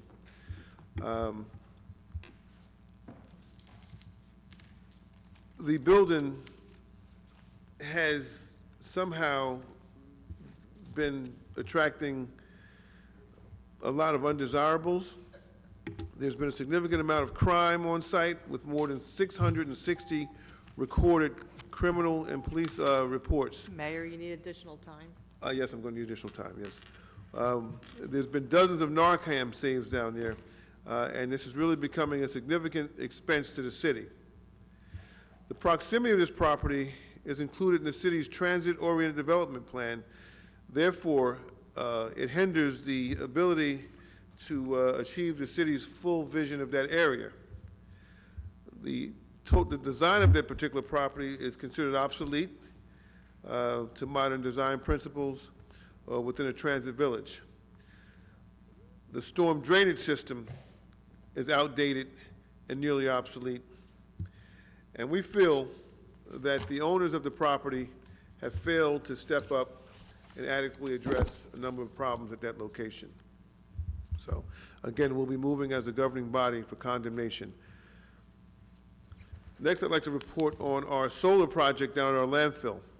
After a very lengthy RFP process, the City Council has finally approved of a tenant for the lease of the property. The company is Hathaway, and they have won the bid. It's going to be a 20-year lease, and they plan to provide the city with $4.8 million, and they are contractually obligated to maintain the landfill. Also included in the agreement will be the ability of the city to receive more money if they go over the 5 megawatts of energy which is predicted to produce. In the last 15 years or so, this landfill has been a money pit. It's cost this administration millions of dollars, and I'm just very thankful, again, after 15 years of being in the plans, that we finally have a contract and that this is finally going to happen. Later on in tonight's agenda, there'll be a resolution to defer properties on West Elizabeth Avenue to the planning board to see if they fall into an area that we call an area in need of redevelopment. These properties are west of the property, of the Clark property we spoke of, and will Mayor, continue please all the way finish up. down. Yes, I do need more time, yes. And will continue all the way down to Style Street. Most of the properties are currently outdated industrial properties, and I think now is the time, with the current economic conditions, for us to move and attempt to try to make something happen there.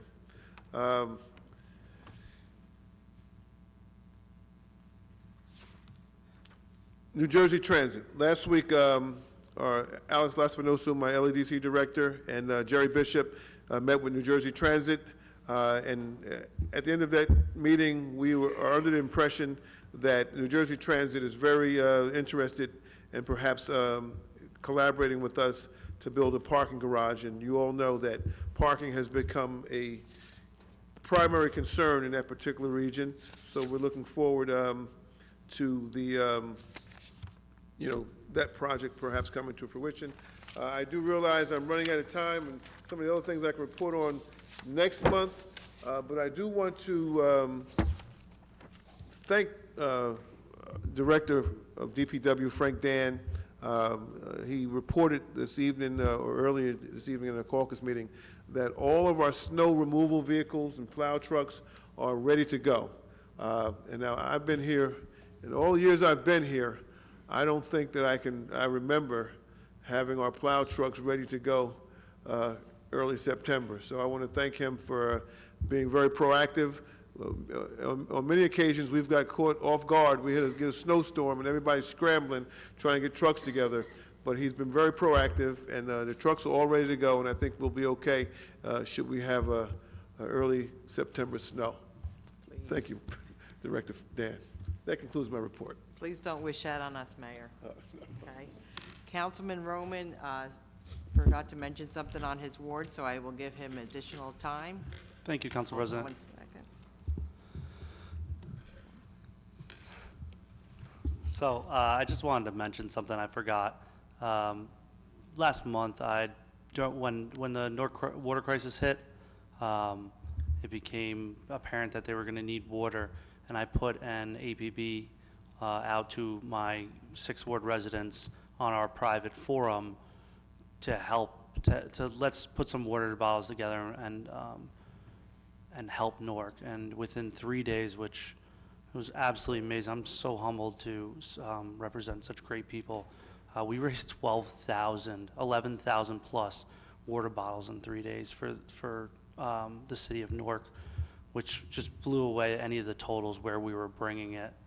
And I really want to thank the 6th Ward residents and Ray Bankovich especially, who donated an entire pallet or more. Thank you. So thank you, Council President, for giving me the extra time to give that.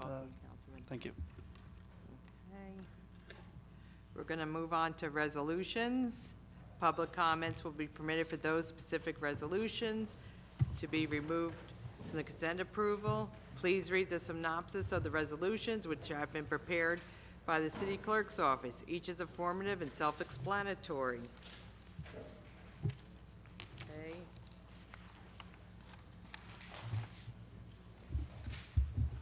Each member of the public shall be given up to 3 minutes to speak on the resolution that they requested to be removed from the agenda. If they request more than one resolution to be removed, regardless of the number, they will be given a total of 5 minutes to speak on all. Again, we ask you to please read the synopsis of the resolutions, which have been prepared by the city clerk's office. Each is informative and self-explanatory. Okay, however, if you wish to address a specific resolution, the council will entertain questions on it.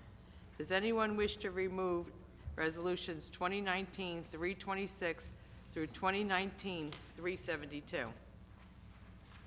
Ms. Wilverding? Okay, anything else? Mr. Halloran? Yes, 352, 361, 362, and 366. They can be addressed as one issue. Okay, and 366, okay. Ms. Malik?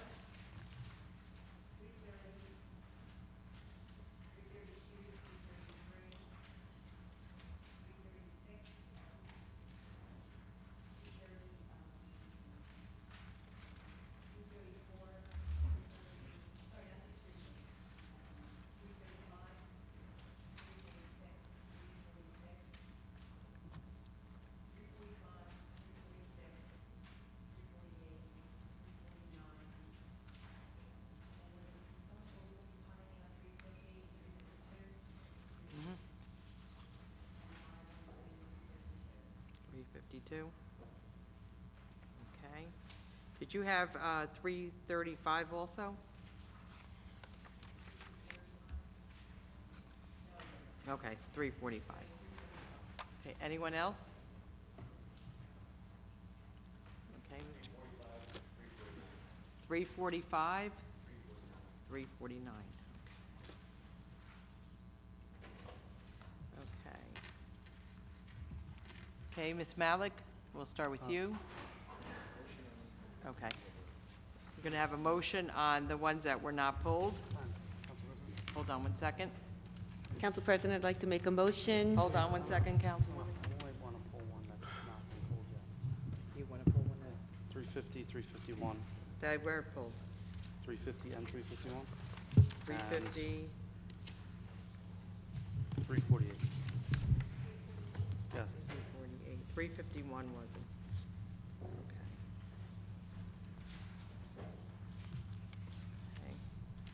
Okay. Okay, can we have a motion on the remainder? Council President, I'd like to make a motion to accept the following resolutions with the exception of 326 and 372, with the exception of 350, 351, 352, 361, 362, 366, 330, 332, 333, 336, 334, 335, 345, 346, 348, and 349. Did I get them all? And ask for a second. Second. Mrs. Ormond? Yes. Javik? Yes. Brown? Yes. Mohammed? Yes. Roman? Yes. Strano? Yes. Coates? Yes. Medina? Yes. Mrs. Yamakitis? Yes. Okay, Mrs. Malik, Very- please state your name and address. Virginia Malik, Lenape Road. 330, how's this going to be paid for? I'll ask my questions right. How's that going to be paid for? 332, 333, what I'd like to know, are these replacement, or is this going to be a new complement to the vehicles? The same as on 336, is this new or a replacement? When I say new, a new complement? On, oh, this is for 340. Did I put down 340 on here? No, you No, I didn't. didn't. Okay, so I'll skip that. Then 345, 346, 348, and 349. What I'd like to know is, like, why are these all being deemed as areas of redevelopment? I know the mayor had commented on something that was on Style, going to Style Street. I'd like to have someone say where exactly these are located and to substantiate the need for redevelopment. On 350, I don't really understand this. What's this all about? So I'll just leave it at that. And on 352, is there going to be exchange of money? So you're going to have this gasification facility. Is this going to be putting an undue load on the Linden Roselle Sewage Authority? I think that is it. Thank you, Ms. Malik. We'll start with 330, Mrs. Zach. That's on the contract. Yeah, where's the money coming from? Yeah, how is that going to be paid? Are you familiar with that? I'll take that, Madam. Direct, Mr. Dan? Number 330 is an online auction for the replacement, for the junk trucks that the rest of these resolutions are replacing. A resolution 330 purchasing an F-550 rack truck. The truck that we currently have has an engine that's inoperable, and it's older, and that goes on that online auction. So all this equipment that you see we're purchasing, there is a corresponding piece of equipment that no longer works and is no longer economically feasible to repair. Is there money exchange here? I mean, they're auctioning it off, but I'm sure it has some value to somebody. They're exactly right. It's an online auction, and it goes to the highest bidder. The junk truck without the transmission goes to the highest bidder. And there's some money is going to be going to this auction, and then the rest will come back to the city on here? That's correct. There's some space. Okay, That's fine. correct. Yep. Got it. Okay. And Mr. Dan, 332? You can put 332 and 330, Yeah. oh, sorry, Yeah, 332. all the trucks are part of that same Right. discussion. Got it. Okay, 336, No, 333. 333. Okay. All right, yes. So 333 is replacement of our Engine 3, which is a very specialized unit. It's a 75-foot telesquirt, and they typically have like a 15 to 20-year service life, and Engine 3 currently now is reaching the end of its service life. Got it, okay. Okay, thank you, Deputy Chief Brady. Okay, 336 we did. 345. Okay, Mr. Polis? Can you please come up? I guess you can include 345, 346. Yeah, 48. Yeah, I feel my bingo card hit all the numbers right away, so I'll stay here and oblige the council and Okay. council president and your questions and Okay. hope to work to ask them, or answer them. So I believe your general question and what we see through 345, 46, 48, and 49 are all recently the planning board in the city of Linden, as recently as this past meeting, had a public hearing with regards to these parcels and whether they met the criteria to be deemed an area in need of redevelopment as set forth in the local redevelopment housing law.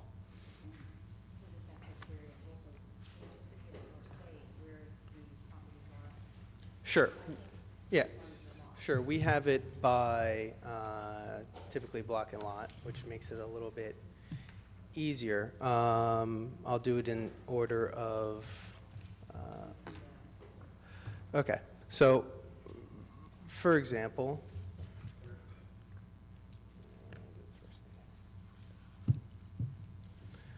so.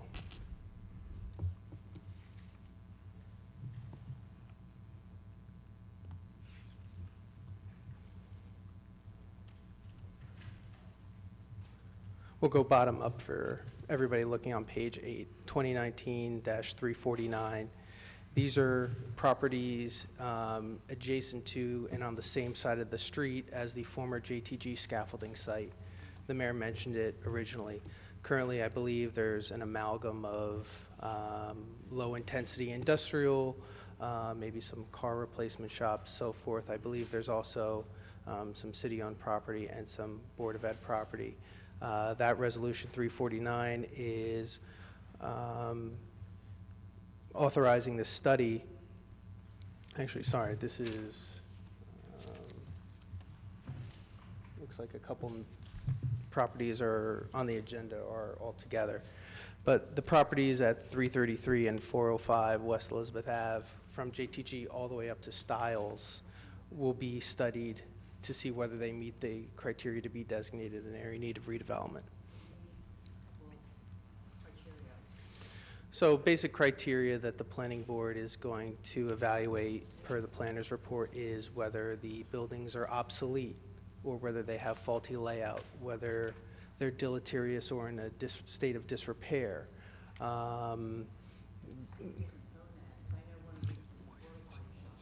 Sure. Sure. Yeah, so in the event that the city does not own the property or we're not authorizing the study to be with condemnation, such as we're doing with those properties, typically what the study is intended to do is to first give us the opportunity to, at the end of the day, prepare a redevelopment plan to say what we would like to see there, what the vision for that area could possibly be.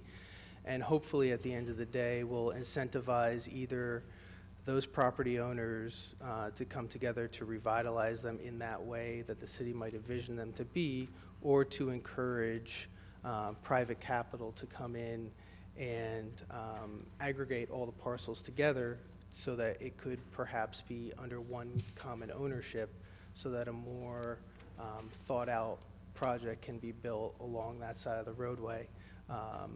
The city's making an emphasis on that side of the street currently because as it stands, the JTG scaffolding site will be built with multifamily residential, and the city's vision is that it would make sense to continue that up that side of the street. Okay, 350 and 352, Mr. Bowles? Okay, yeah, 345. Let me get these to you.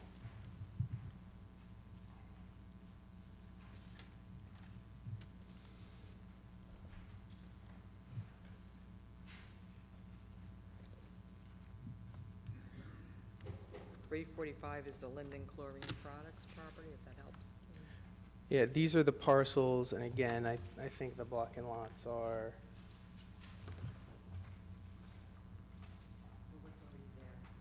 these are the Linden Chlorine parcels, I believe down in the Tremley Point area. I believe they're vacant, heavily contaminated areas in the city that we're looking to study. Yeah, that's just a one, so block 339, lot 5, which is Reso 2019-346, is just one parcel. It's commonly known as 327 West St. George's Ave. I don't have the study in front of me. It might have been a business, an older business, or a business that D's might be- dugout. D's dugout. D's dugout. Oh, it's a dugout. D's Okay. dugout. Yeah.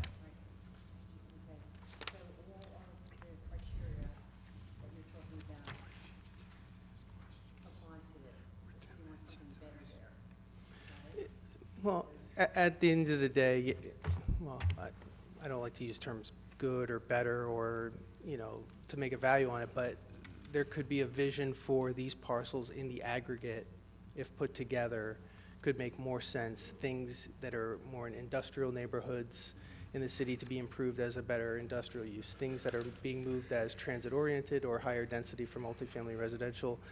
These are the type of things that the city would like to encourage and keep going in those transit-oriented sections of town. Okay, 350, Okay. that is Southwood 350, Avenue. Southwood Ave already has, for that plan, for the Cap-Dagley plan, already has a redevelopment plan in place. So the builder already has to build to certain specifications and criteria in that area. There's been a request made to amend that redevelopment plan. And in order to do that, and before this council, I believe this request was brought to the city by the property owner, and it was, meetings were attended by the city's planner. And before this council can adopt an ordinance which would amend that redevelopment plan, this council, by law, by statute, has to refer those proposed changes to the planning board for review and comment. So essentially what 350 and also what Resolution 351 are doing, there's two redevelopment plans there, one for each. There's proposed changes for each. But before this council can adopt those changes, the planning board has to give its input and its guidance.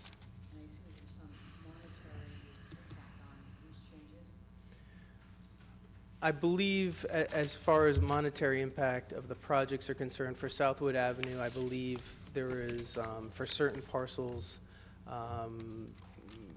the request is to put a second level of business, whereas business would only be on first floor. It would be a two-floor building, but the request is to put businesses on the second floor. And for 351, the United Lacquer plan, I believe the proposed changes are going to be with regard to off-street parking requirements. Again, this council is not being asked tonight to either approve or disapprove those changes. The only thing this council is being asked to do tonight is to vote on a resolution referring those changes to the planning board. The planning board will have a hearing at its next open public meeting where it will be presented with these changes by the city's planner. It will give its input in the form of recommendation to this council, and either this council will either adopt those changes or not adopt those changes by ordinance. Okay, 352, 352, a partner in my firm, I'm familiar with it, a partner in my firm did help the city negotiate this. It's not exactly in the bailiwick, so to speak, of redevelopment, but it's close. Essentially what's happening here is that there's a company, Aries Linden LLC, is looking to avail itself to some property owned by the LRSA, which is in the city of Linden, in order to gasify sludge, basically. There's a byproduct that comes out of the plant's operations, and instead of spreading this byproduct across the landfill, they've been approached with an opportunity to gasify that in a way that's consistent with environmental protection standards, so we don't have to spread solid byproduct. As a result of doing that, there is likely, or there could be, an increase of city services to this property because of the now more intense use of this. So this agreement envisions a reimbursement to the city for these costs that could potentially be incurred in the future. And the question was, the LRSA, can that handle this? I wasn't privy to the discussions, nor does my office represent the LRSA. I don't mean to sound flippant about it, but the response I would give you is I don't believe that the LRSA would enter into an agreement on its own behalf if it didn't think it had the capability to see this project through. So that's probably the best answer I can give you. All right, thank you. Okay, Ms. Wilverding?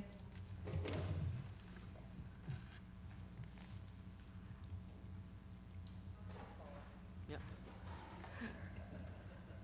Okay, please state your name and address. Diane Wilverding, Morris Avenue, 6th Ward. This one for 350 Southwood Avenue redevelopment, is that the stuff across the street from the train station, those buildings there? Is that what this is referring to? Is that your only question, or Is it what? just ask your questions and we'll have them come up and answer, okay? Is there Because any I other- wanted to see if that was that area and if it included, what's on the corner now, the Linwood, because I know we fought for quite a while to keep the Linwood. Okay, all right, Mr. Poles? Go right. So yes, Resolution 2019-348, those are the properties. No, No, 350. I'm on Oh, 350. 350. Yeah. Southwood Southwood Ave, so that's Yes. adjacent to and near what Capadagli Property Management is So constructing. is it the stuff across from the train station? No, the stuff, the parcels across from the train station is in Resolution 348, which is Block 254, lots 1 through 10. That's Northwood Avenue. Yeah. I think that's what the mayor's talking about with the quick check. Yes, correct, But this is Southwood Avenue. correct. That's So the that's on redevelopment this side plan. of the bridge. Okay, forgive me if I'm not So oriented I with. didn't know if the stores and if the Linwood would be affected. Mr. LaSpinoza? I don't, Mr. LaSpinoza, are you familiar with this project? Can you fill Ms. Wilverding in? The 350, 350 the Southwood Southwood Avenue Avenue. area, that should be right across from the train station there. Council President. It's just to simply add, Councilman Roman, thank you, not Council President. commenting from the dais right now. You'll have your opportunity in a little bit. Thank you. Well, he knows where it is. what the- Hold on a minute, let's give the, Ms., I believe that is the, let's give him a chance for, okay. Mr. LaSpinoza, are you familiar with this? Hey, Tallulah, you mind? I believe that's the property that Councilman Roman, isn't that where he put the chalkboard at? Council President, please, Yeah. just real quick. The city, Capadagli is looking to buy 14 West Linden Avenue. It's the second oldest house in the city of Linden. They're going to end up buying it one day and then be force-fed the 16 Southwood Avenue project and then redevelop the whole thing as one lot. That's what this does. It edits the original plan passed by the Grabunka administration years and years and years ago, just to get in accordance with the law. It's really just what's the word? Oh, good. Thank you. Upkeeping for ordinance purposes or whatever. It's nothing substantial. Thank But I you. will comment on this further when I have Thank the you, opportunity. Councilman. Okay, thank you, Ms. Wilberding. Okay, Mr. Halloran? 352? Yeah, Craig Halloran, 120 Donaldson Place. 352, this is the shared services agreement with the sewage authority. Most people don't know what a gasification facility is, and that could be, in my eyes, one of many things. But I think that somebody from the sewage authority should come out and explain what exactly this is, how does it benefit the sewage authority, and let alone how does it benefit the residents of our city. What benefits are we going to get? Are we just going to get a cash payment? Are we going to get something other than that? Or I would like more detail, and I think that this should be pulled from any vote tonight until somebody can explain to the taxpayers on whether it's going to affect their sewer rates or their property taxes. I don't know what it's going to affect. And I definitely think that this should be pulled from any votes tonight until it can be explained in great detail on how it affects the taxpayers and the ratepayers at the sewage authority. Number 361, 362, and 366, my question is, did the city receive any insurance money to cover for the burned furniture at the Public Works? Yes. Okay, then we're asking for money to, is that because we didn't get the money yet, or we got it already? No, and- no, sir. The insurance company's reimbursing the city of Linden. Linden has to purchase the items. Okay, so then after we purchase, they're going to reimburse? Yes, in a roundabout way. Okay, thank you very much. All right.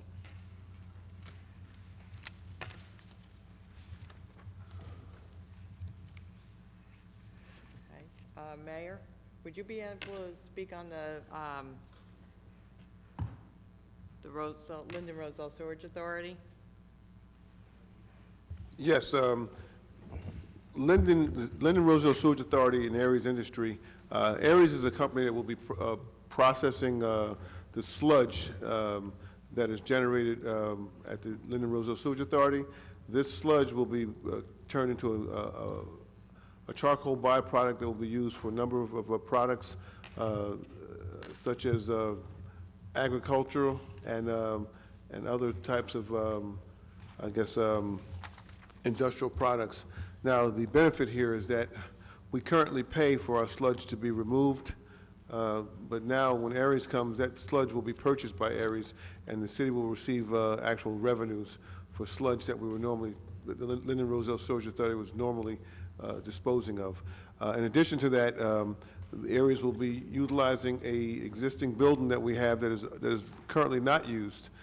They will repair that building, they will upgrade the building, and the city will receive a tax benefit as well with regards to this agreement. So it's a win-win for the city. Aries, the technology that they're using is unique to them. They have no other company or outfit is utilizing this technology, so it's unique to them. So again, it's something that will save taxpayer dollars and it will generate revenues here for the city of Linden. Okay, thank you, Mayor. Okay, Mr. Kaminsky, 345, Same thing and there. 349. Ed Kaminsky, Maple Avenue. So while I'm all for, and if I heard everybody correctly, using, these ordinances as a inducement to coordinate efforts, I do have concerns. First of all, is enforcement. I mean, some things that I heard, especially about the Quick Check property, have any summonses been written? I just think it's a little harsh to go right out and, over an owner of a property, a public owner of a property, private owner, ownership of the property just to put their property up for this kind of consideration. So I think we should do things the right way and use enforcement if we haven't already. Sir, I want to see also, is there any other reason why we have to put these ordinances, things like this, we have to consider? Or are there any other benefits? Why pass it? If it's just to, get people talking, why do we need an ordinance to do that? And again, going back to working together, cohesion, again, we have a lab right out here on Wood Avenue. We have how many? I counted at 1.7 different designs of walkways just in a couple block areas. So I don't think we do it right, and if we're going to set an example as a city, look at our dilapidated buildings that we should do something about. There's the one on Wood Place over there that's been rubble for how long? That's been sitting there, and there's others. And then why stop at Elizabeth Avenue? Why not Roselle Street? I live a block off. Plenty dilapidated buildings there and a lot of work that could be done there. So I think I'll stop there. I threw enough questions, but I'm trying to figure out what's the end game. Is it the high density for this one block, the goal to put apartments there as well? And if the answer there is yes, then again, we have almost 1,000 units coming on already. We have traffic issues already, and I don't see a solution for those yet before we're even considering even more down the line. So whoever can answer, I threw a lot at you. Mr. La Spinoza?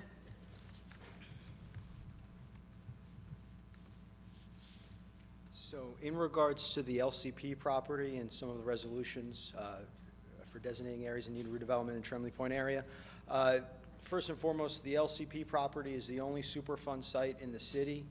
It's approximately 26 acres. It's heavily contaminated with mercury. It's potentially one of the largest Superfund sites in the state of New Jersey. The owners actually get out of jail next year, and to make a long story short, legally, this is really our only option to try to move forward and turn this property into an opportunity to bring some more taxes in for the city. It's a lot more complicated in that sense. And along with that, designating some of these areas in the Tremley Point area, it also opens up the opportunity for state and federal grants. It essentially can open up a wide array of different types of grants. Some of them also have to do with the freight line and rail lines down there. In regards to the Clark property, the owner is fully aware of what's going on there. They've been informed. Again, as the mayor provided in his report, there have been 660 records of criminal and police activity now, dozens and dozens of Narcans. Along with that, I'm sure our chief can comment on that, the property right now is essentially costing us taxpayers money. If you go there on a Friday or Saturday night, you'll see some police officers there. So at this point in time, it's starting to affect the city's resources, and I think I kind of said enough with the 660 police reports. Thank you. Thank you. Thank you, Mr. Kaminsky. Okay, Councilman Roman, 348 and 351. Thank you, Council President. I just want to add to what Mr. Laspinoso said on, I'm going to combine real quick the LCP property and the other property, LCP property. You can't even go, right now you can't even go out there, as Mr. Laspinoso said, heavily contaminated with mercury. This is just the first step of actually doing something with these.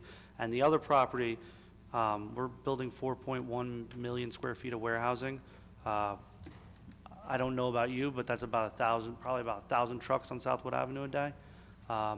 If we redevelop that property, there's a possibility to have a barge rail system where the rail will take it right to the end of the peninsula in Linden and then just take it out to sea.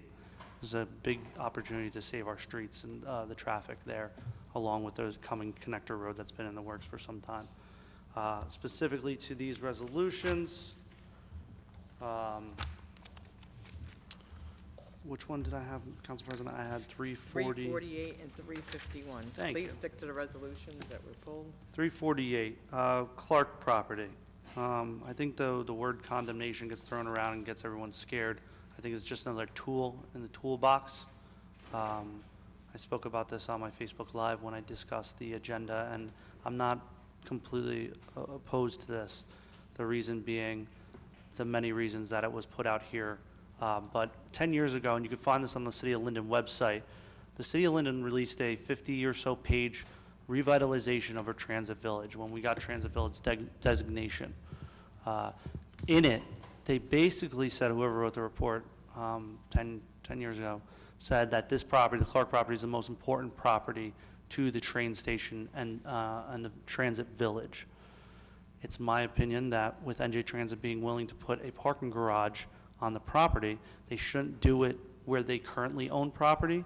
There should be some sort of, just in your heads, in everyone's mind out there, just imagine vision, and have the vision to imagine the entire property leveled and the parking lot empty and everything else. We own a parking lot there as well. Imagine a parking garage on the corner, maybe a police station there, some units, some retail, a good mixture. And imagine what that can do for our downtown, what that can do for the city of Linden, not only to fix our parking problem, but also to fix a ton of other issues. So if the property owner is unwilling to keep their building in code, this is just simply another thing in the city's toolbox to use. I want to see this city thrive. We're 20 years behind other cities that have a northeast corridor, train going to New York City 3 times an hour. So I commend Mr. Lasminoso for what he's done here on this. However, for 350, I was trying to explain this prior for Mrs. Wilverding. 350 is to amend the redevelopment plan concerning Southwood Avenue redevelopment project. Years ago, and I might be a little off here, but years ago, the Grabunka administration set forth a Southwood Avenue redevelopment plan in Phase 1, which was Capadaglia 1. Phase 2, which is the one you see built next to my house now, Phase 2, where they decided to knock all the buildings down with the asbestos still inside. And then Phase 2B was the 16 Southwood Avenue property, the old gas stations across from the Linwoods, where I put that chalkboard trying to incite ideas for the property. That property was in a trust. It is being, I believe it's in tax sale, and it will probably go through the foreclosure process this coming year in December.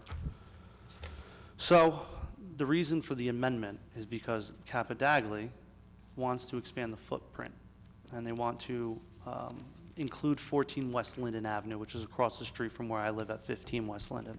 14 West Linden is the second oldest house in the city of Linden. It is not in that great a shape, to be honest with you, and the sellers are willing to sell.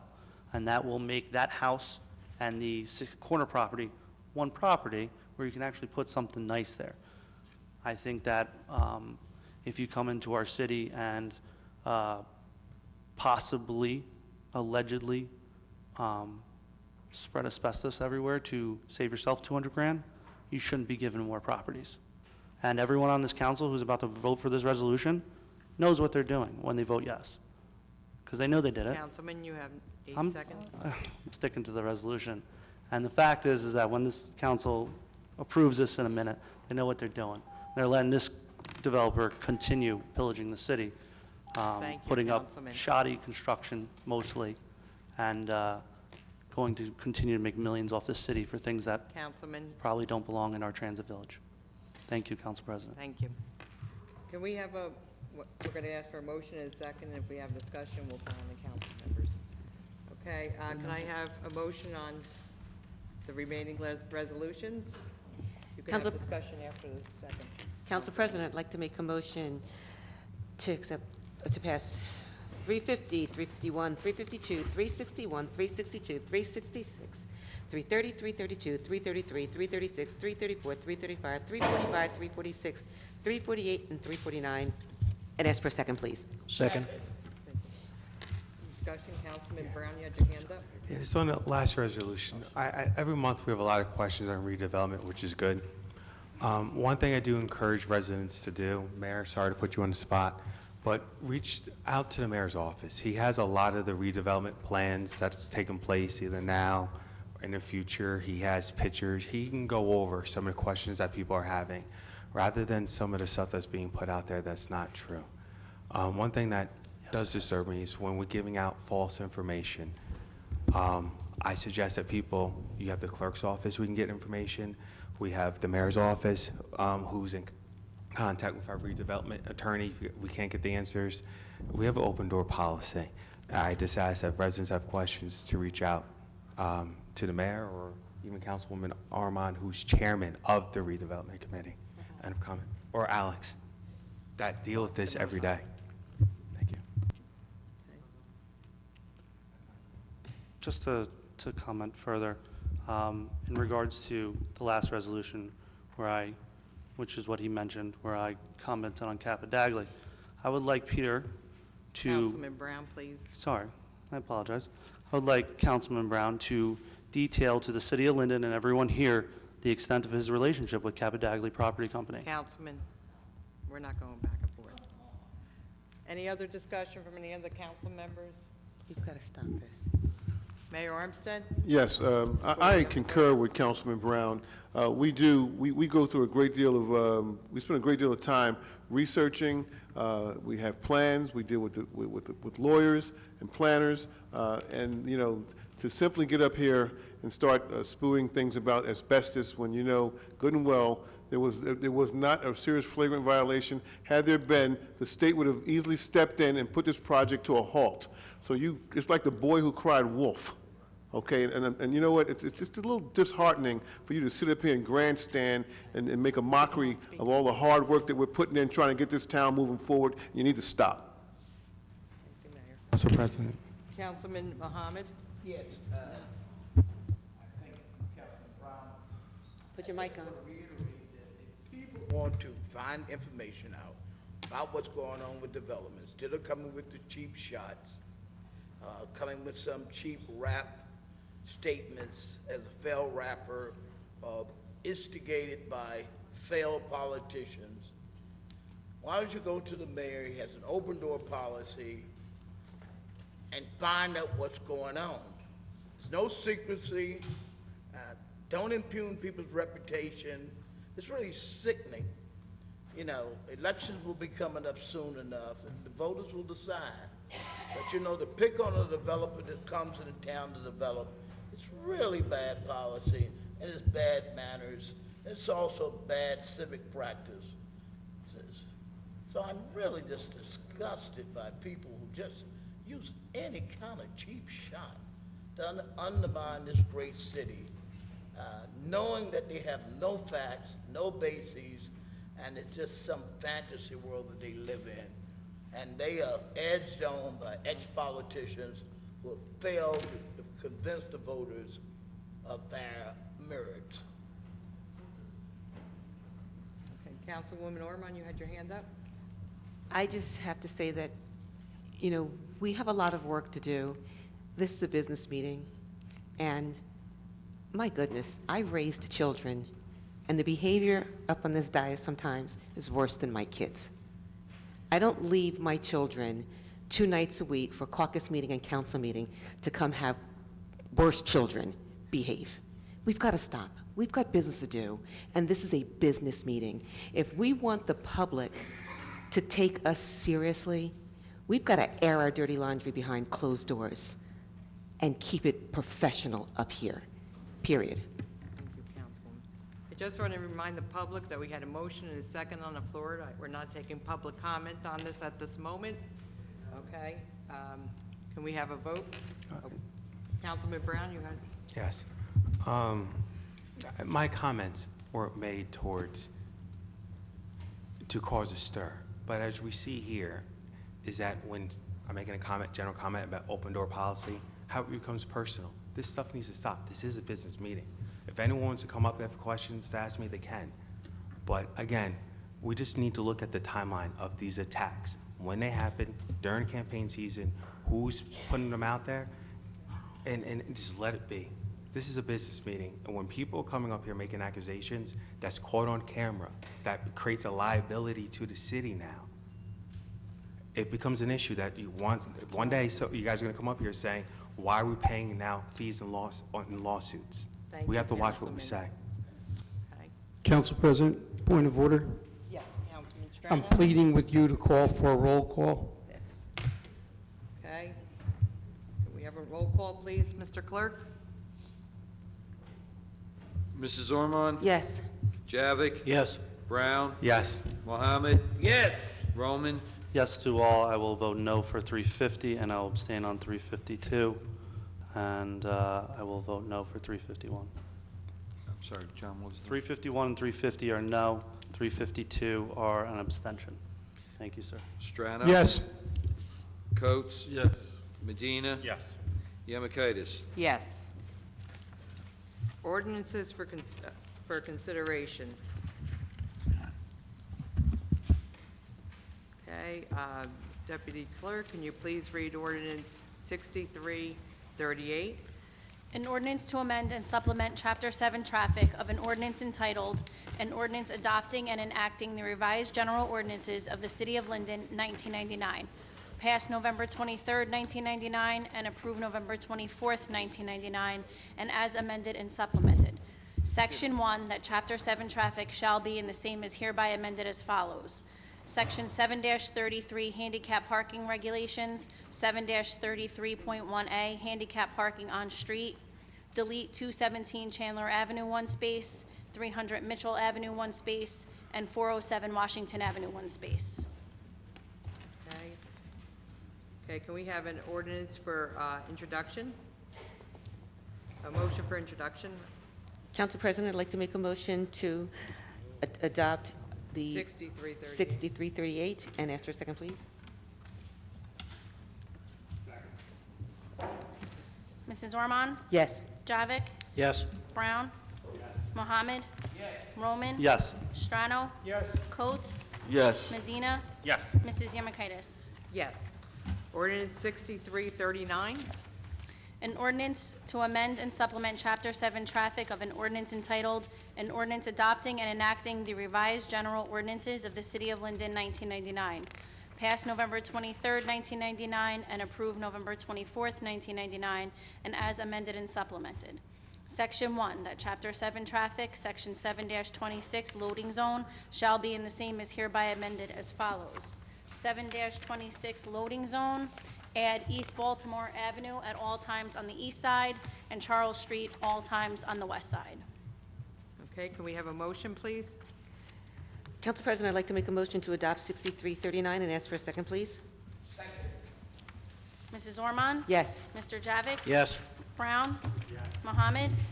Roman? Yes. Strano? Yes. Coates? Yes. Medina? Yes. Mrs. Yemakaitis? Yes. Ordinance 6340? An ordinance to amend and supplement Chapter 7 Traffic of an ordinance entitled, An Ordinance Adopting and Enacting the Revised General Ordinances of the City of Linden, 1999, passed November 23rd, 1999, and approved November 24th, 1999, and as amended and supplemented. Section 1, that Chapter 7 Traffic shall be and the same is hereby amended as follows.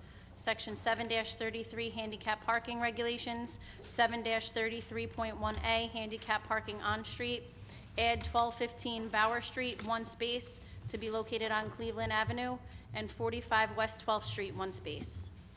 Can we have a motion, please? Council President, I'd like to make a motion to adopt ordinance 6340 and ask for a second, please. Second. Mrs. Ormond? Yes. Mr. Javik? Yes. Brown? Mohammed? Roman? Yes. Strano? Yes. Coates? Yes. Medina? Yes. Mrs. Yemakaitis? Yes. Ordinance 6341? An ordinance to amend and supplement Chapter 7 Traffic of an ordinance entitled, An Ordinance Adopting and Enacting the Revised General Ordinances of the City of Linden, 1999, passed November 23rd, 1999, and approved November 24th, 1999, and as amended and supplemented. Section 1, that Chapter 7 Traffic shall be and the same is hereby amended as follows. 7-34, Don't Block the Box. 7-34B, Critical Intersections, add South Style Street and Gable Lane. Can we have a motion, please? Council President, I'd like to make a motion to adopt 6342 and ask for a second, please. Second. Is it Mrs. Ormond? 6341 and ask for a second? Second. Yes. Point of order. I think that it's not for adoption, it's for introduction. And for introduction, 6341 for introduction. Really? Second. Okay. Mrs. Ormond? Yes. Mr. Javik? Yes. Brown? Yes. Mohammed? Roman? Yes. Strano? Yes. Coates? Yes. Medina? Yes. Mrs. Yemakaitis? Yes. Ordinance 6342. An ordinance to amend and supplement Chapter 7 Traffic of an ordinance entitled, an ordinance adopting and enacting the revised general ordinances of the City of Linden, 1999, passed November 23rd, 1999, and approved November 24th, 1999, and as amended and supplemented. Section 1, that Chapter 7 traffic shall be and the same is hereby amended as follows. 7-10, parking prohibited at all times on certain streets. Add Charles Street, both sides between East St. George Avenue and Union Street. Okay, can we have a motion for introduction, please? Yes, Council President, I'd like to make a motion to introduce 6342 and ask for a second, please. Second. Mrs. Ormond? Yes. Mr. Javik? Yes. Brown? Yes. Mohammed? Yes. Roman? Yes. Strano? Yes. Coates? Yes. Medina? Yes. Mrs. Yemakaitis? Yes. Ordinance 6343. Bond ordinance providing an appropriation of $165,000 for improvements to Veterans Memorial Park and authorizing the issuance of $90,250 in bonds or notes of the city for financing part of the appropriation. Okay, could we have a motion for introduction, please?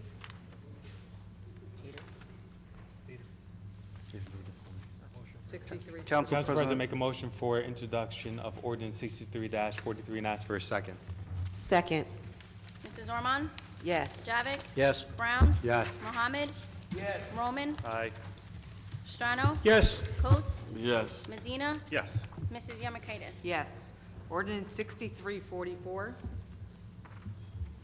An ordinance to amend and supplement Chapter 2 Administration of an ordinance entitled, an ordinance adopting and enacting the revised general ordinances of the City of Linden, 1999, passed November 23rd, 1999, and approved November 24th, 1999, and as amended and supplemented. Section 1, that Chapter 2 Administration, Article 7, Boards, Committees, Commissions, and Authorities shall be and the same is hereby amended as follows. Delete Section 2-61 in its entirety, and add new 2-61 as follows, Linden Cultural and Heritage Committee. Could we have a motion for introduction, please? Yes. Council President, I introduce a motion for introduction and ask for a second. Second. Mrs. Ormond? Yes. Mr. Javik? Yes. Brown? Yes. Mohammed? Yes. Roman? Yes. Strano? Yes. Coates? Yes. Medina? Yes. Mrs. Yemakaitis? Yes. Ordinance 6345. An ordinance to amend an ordinance entitled, an ordinance establishing a schedule of titles, salary ranges, and regulations for maintaining the classification and salary standardization plan of all employees of the City of Linden, passed August 15th, 1995, and approved August 16th, 1995, add Schedule 4 and N7. Can we have a motion, please? I move ordinance number 63-45 for introduction. Request a second. Second. Mrs. Ormond? Yes. Mr. Javik? Yes. Brown? Yes. Mohammed? Yes. Roman? Yes. Strano? Yes. Coates? Yes. Medina? Yes. Mrs. Yemakaitis? Yes. Ordinance 6346. An ordinance to amend and supplement Chapter 7 Traffic of an ordinance entitled, an ordinance adopting and enacting the revised general ordinances of the City of Linden, 1999, passed November 23rd, 1999, and approved November 24th, 1999, and as amended and supplemented. Section 1, that Chapter 7 Traffic shall be and the same is hereby amended as follows. 7-22.2, three-way stop intersections, add East Baltimore Avenue and Union Avenue, stop signs to be located at East Baltimore Avenue at Union Street in both directions, and Union Street at East Baltimore Avenue. Okay, can we have a motion, please? Council President, I'd like to make a motion to adopt for introduction 63-46 and ask for a second, please. Second. Mrs. Ormond? Yes. Javik? Yes. Brown? Yes. Mohammed? Yes. Roman? Yes. Strano? Yes. Coates? Yes. Medina? Yes. Mrs. Yemakaitis? Yes.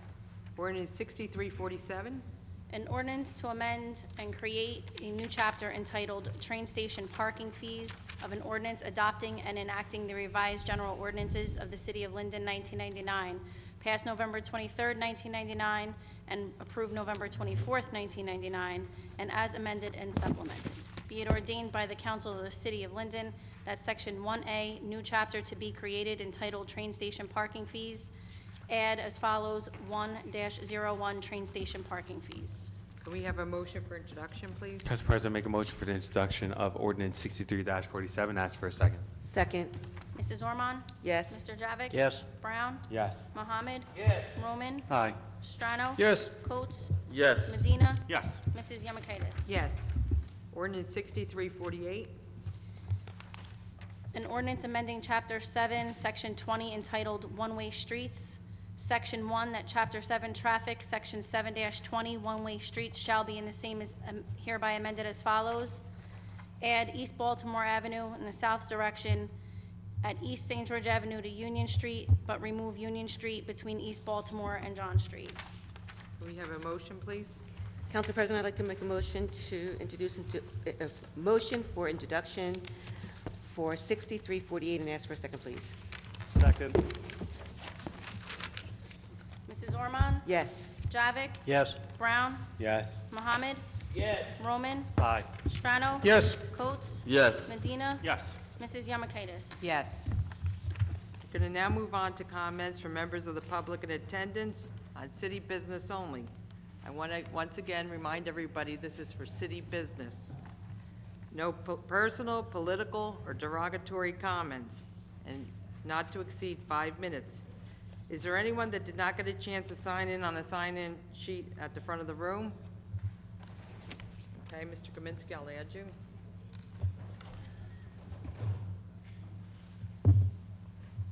Anyone else? Okay. I'm going to call up Mr. Manuel Hufingal. Am I saying that right? From Amon Foundation? Oh, Mariel. No, she's not. Okay, Heather, she left also? Okay, Heather, she's from the Monte? yes, okay. All right, Mr. Halloran? Please state your name and address. Sure. Craig Halloran, 120 Donaldson Place.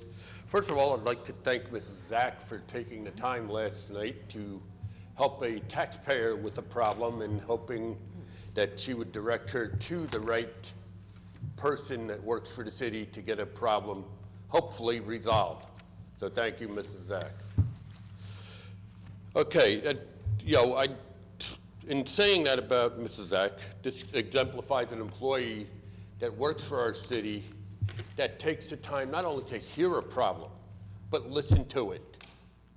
This is something that we don't always do, myself included, that I think the people here in this room, watching us on TV, whatever, should take the time to do, is take the time to not only hear, but listen to the problem or what people are saying. Now, I have several ideas or a couple ideas for the budget that is going to be talked about in the oncoming months. One is that I do think, and as crazy as it may sound, that each council member should have an item in the budget for $10,000 to spend on a project in their ward. I know in my ward, Barry Gavick's ward, he's been looking to get a community garden going, but it hasn't happened. Now, I don't know whether that's because the money's not there, I'm sorry, or whatever. Any of the extra money that is needed by the Department of Public Works for collections, because they are doing special collections, maybe that should come out of the $16 million budget surplus as reported in the city budget on 12/31/2018. And the other thing for the budget is that any money that is brought in by different departments, like the police department, let's say they give out $100 in tickets, should the police department get, say, $10 or a certain percentage of that money to spend on equipment, therefore lessening the city's need to always borrow money to buy some needed equipment for the wonderful departments that work for our great city. A fast question, will a recycling center remain open and operating as needed when they go to automated recycling? That's just a question. And one of the things that came up at the meeting last night was that the city was looking into banning plastic bags, single-use plastic bags. Now, I know at a corporate level, you go to Walmart and say, hey, you know what, you can't give out plastic bags. You know what, that works. okay? But you're never gonna get rid of them all. Councilwoman Orman brought up an idea I wasn't aware of, is take them to the library, and they will gladly recycle in, okay? That is a small step, but it's something that points in that direction. There is also companies that will recycle these bags. I know there's a company, I believe it's in Texas, that makes them into railroad ties with other materials. Why doesn't the city look into bringing these people to Linden, create more jobs, and also get rid of single-use bags or find a use for these single-use bags?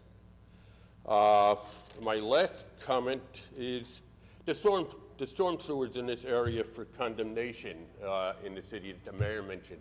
Are they the only storm sewers that are in need of work or repair? I know Frank Daname had that answer, or the engineering department, and I know they are working on certain areas, but I don't think that this is the only area where sewer lines need to be addressed. Thank you very much. Have a great day. Thank you. Okay, Tanya Grissett.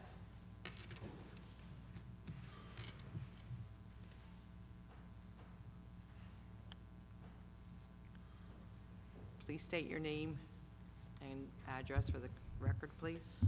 Tanya Grissett, 422 South Wood Avenue, proud six warder. Good evening, everyone. My first intention coming here tonight, and I guess I'll start with that route, is I know we've been hiring for crossing guards. I know I've been up here for the past few council meetings for the past couple of years since my son started at Seoul, that we were the only school with no crossing guards. Well, I am proud that we did finally make that happen. So Chief Hart and your traffic bureau, who even took the time to come out to Seoul's back to school night and answer some questions, comments, concerns, who, you know, I guess I had that familiar face, so she came and approached me before her presentation started if I had any personal concerns that we addressed. I did take the time, I was at the school this past week for their book fair, and I met Jerry, who's actually one of the crossing guards. I don't even want to call them crossing guards anymore because these people risk their lives every single day. Just standing there for the 10 minutes that I talked to him. I didn't interrupt his job. He was still working. It's the people in the cars that have to take their time getting through town, sitting through these, the crossing guards crossing the kids, the four-way stop signs. Give yourselves extra time on the road. School 1, dropped him off at school in the morning. I'm going over to the second ward where my parents live, and the crossing guard on Curtis and Wood Avenue, there was almost a head-on collision, and she was right there in the middle of it. So it's the people in the vehicles. So I really commend the crossing guards for the pay that they get and the availability, the time that they have to have. I mean, I know it's a tough time with their schedule, and most of them, I'm sure, are retirees that are, you know, just looking to get out of the house for a little bit. But man, they really do risk their lives every single day. So I thank you. I begged and pleaded and argued and brought up a fuss. So I'm glad to see that that's finally taken effect. And I know we still need more crossing guards, so please, I know if there's people out there still looking.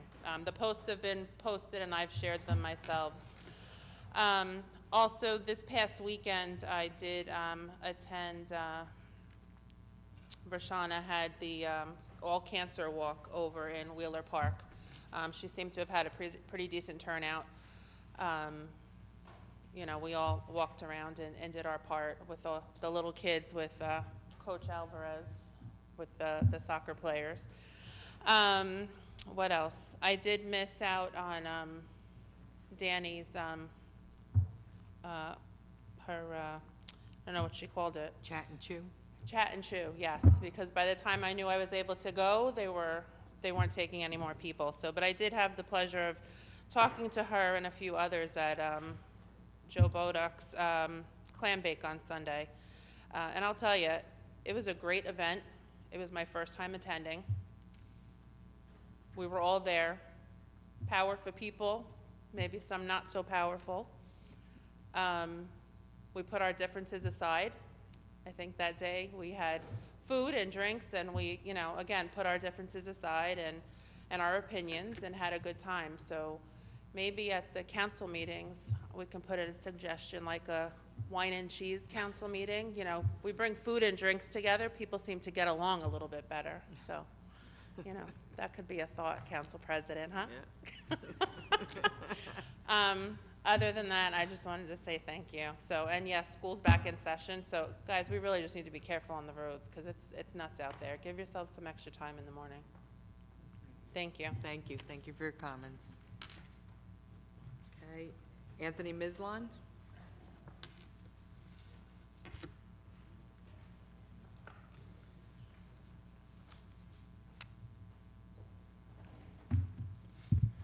Anthony Mislin, 444 Inwood Road. You know, month after month, we get these council meeting agendas that come out with the different resolutions that you guys are voting on. You're adding, you're deleting. It is. You ask for opinions and questions from the citizens. What's the point of asking those questions if nobody can answer those questions that we have? We just sat up here in a good 15 minutes between bickering and arguing and moving through folders and paperwork. Nobody could give a simple response as to where on Southwood Avenue this location was that you guys are voting on. When Councilman Roman was trying to give his opinion on what it was, he was shut down. Why? That's just causing undue. I mean, somebody should have those answers. There's people that are getting paid to do these jobs that are putting these resolutions out there, but you can't answer the questions for them. So how are we supposed to know what you guys are voting on if you guys can't tell us where you're voting on the items? I think we just need to do a better job. I mean, transparency, you're saying you have open door policies, but yet nobody talks. Nobody gives out the proper information. But that's just my opinion. That's all I have. Thank you for your comments. John Kazor?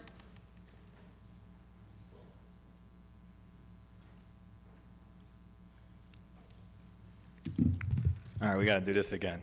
Mayor ends in an OR. Mayor. Kaiser ends in an OR. Kaiser. Mayor. Kaiser. Nice ring to it, right? That was some BS. I'm raising my hand to talk about a resolution. Okay, you're looking the other way, and now I can't speak on it. Mr. Mayor, you had first of all, here's my speech. One of you are very lucky tonight because this is flame emoji. I'm gonna save it. And I'm not here to hide for anybody. Gretchen's feeling fine. She's not here because of this guy right here. Okay? I want this guy to go through a metal detector before he comes in here, to be honest with you. All right? Mr. Kazar, just a reminder, this is a business meeting. Yeah, good. Well, that's some business, important business. Mr. Mayor, last night you had no comment, and trust me, no comment is definitely a comment. Tonight you had some things to speak on about that. So now that you did not let me come up here, last night I talked about that you're going to hide raising taxes. You said that the sewer bill might not go up, the rate, but I know that there's an annual fee also associated with that. So I know you're going to hide some stuff behind that. Okay, some important things to me. National Recovery Month. You brought this up. Saturday was National Sober Day. I'm a grateful member of Linden's recovery community. That is my true passion.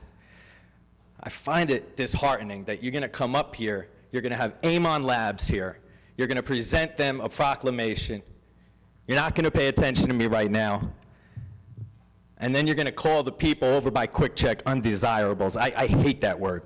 I really do. Is condemning a property going to make them all of a sudden desirable and not be over there? Matter of fact, people like to bring up people's past.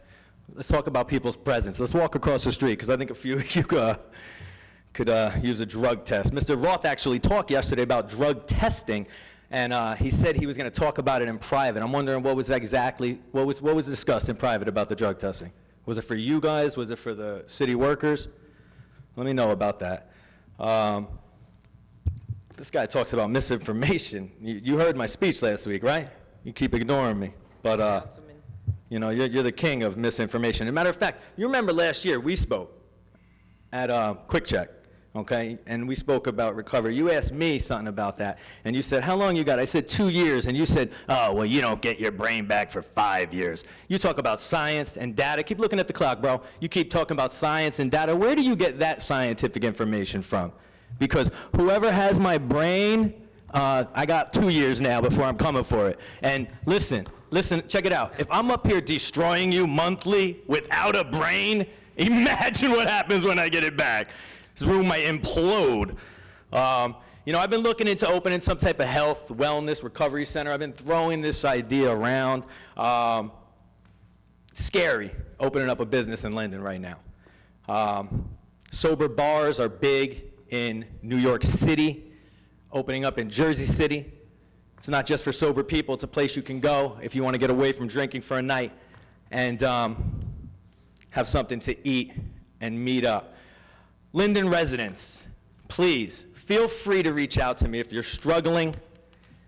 I don't have the answers. I can help you work through the problems. Like I said, this is my true passion. Those undesirables you speak of at Quick Check, those are my people, okay? And one day, I promise you, they can be desirable. Bunny, great job with the 4th Ward Community Day. I don't know if anyone brought this up. Man, what an amazing event again. One of the premier events in the city. And I know you're not the only one behind that, but you outdid yourself this year. I got to see so many of my old friends, old classmates. What an amazing event, man. And that's Linden love right there. I guess that's it. Like I said, I'm trying to be kinder and gentler today, so thank you very much. Thank you for your comments. Ramona Buell?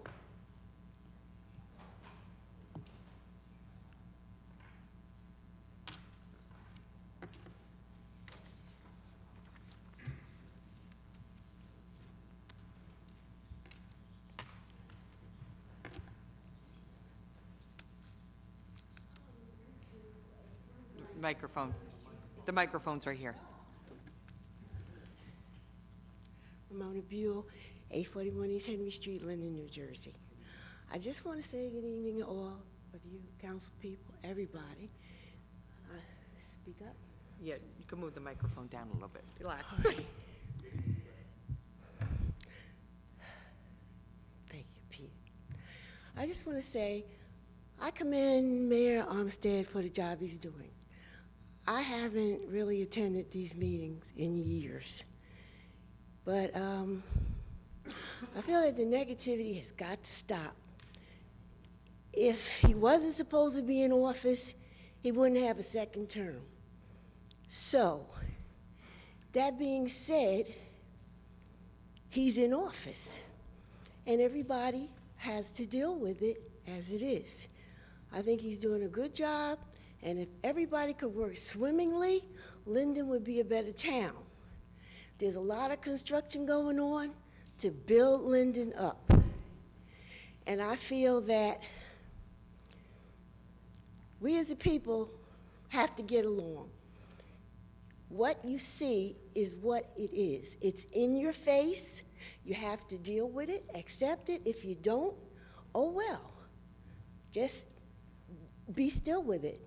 Because if he wasn't supposed to be in office, he wouldn't be. And that's all I have to say. And I don't say that with animosity toward anybody in here, but I wish the animosity would stop toward the board. I wish people could get along. That's what's wrong with this world. We need to get along. There's a lot going on in the higher-ups that everybody knows about, and it's not good. So we need to try to do better in our town, set an example. We're getting various corporations moving in. There's a lot of positivity going on in Linden. So from that point of view, I say we are prospering. And I think that's a good thing, especially having a Walmart, a 24-hour Walmart. As much as y'all like to shop, that is a wonderful thing. And all the other offices that are coming up in this town. And that's all I have to say. Thank you for your comments.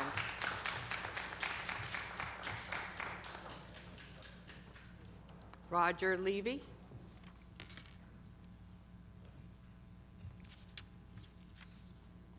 Please state your name and address. Good evening. Roger Levy, 854 Fulton Street, Brooklyn, New York. Council President, members of the council, Mayor Armstead, thank you for giving people this opportunity to address the council. I am a pilot, an aircraft owner, and an airport user. I am a member of the volunteer search and rescue community through the Air Force Auxiliary, and I am an attorney. I'm here tonight as a member of the nonprofit group Friends of Linden Airport, and I encourage all members of the council and members of the community to visit our website, kldj.org. Our primary goal and my mission in addressing you tonight is to keep the airport open to airplanes as well as helicopters. We want to thank the city for engaging in a remedial action plan with the Federal Aviation Administration, and we look forward as pilots and airport users to working with the city engineer as he goes about overseeing implementation of that remediation plan. But we have some serious concerns remaining. We're very concerned with the council vote last month to have a moratorium on further FAA grants for airport improvement. It sounds like the city has decided not to apply for future grants. Now, the pilots at the airport ask ourselves, why would the city turn down free money to improve the airport? Our information leads us to believe that the reason is that the city plans to chop the airport land up, destroy the runway, sell much of the land to developers, and leave just enough for helicopters to operate. And we believe, based on what we have seen so far, that the city plans to do this when the existing obligations from past grants run out. That's our biggest concern. We're also concerned that, as far as we know, the city has never conducted an audit of airport revenue and expenses. We're concerned that the city seems not to want to know where all the money generated by the airport has gone. We're concerned that the city is going to let the airport manager continue a pattern of neglect of the airport and hostility to the pilots who fly there. I'm going to close with a quote from a New York Times article about Linden Airport. It's from 1990. And in this article, the airport manager was quoted as saying, "These kinds of airports have a responsibility to stay open because this is where student pilots who eventually become airline pilots learn to fly. Take this away and others like it, and you do damage to an entire industry way down the line. And I sure don't want to be the guy to give the keys back on something as important as this." That was Mr. Dudley's statement to the New York Times in 1990. He spoke the truth then, and even though he's changed his tune, that statement is as true today as it was in 1990. And we, the pilots of Linden Airport, we hope that you, the elected officials of Linden, will see the truth in that statement and the wisdom of improving rather than cutting down your airport. Thank you for your time. Thank you for your comments, sir. Mr. Kaminsky?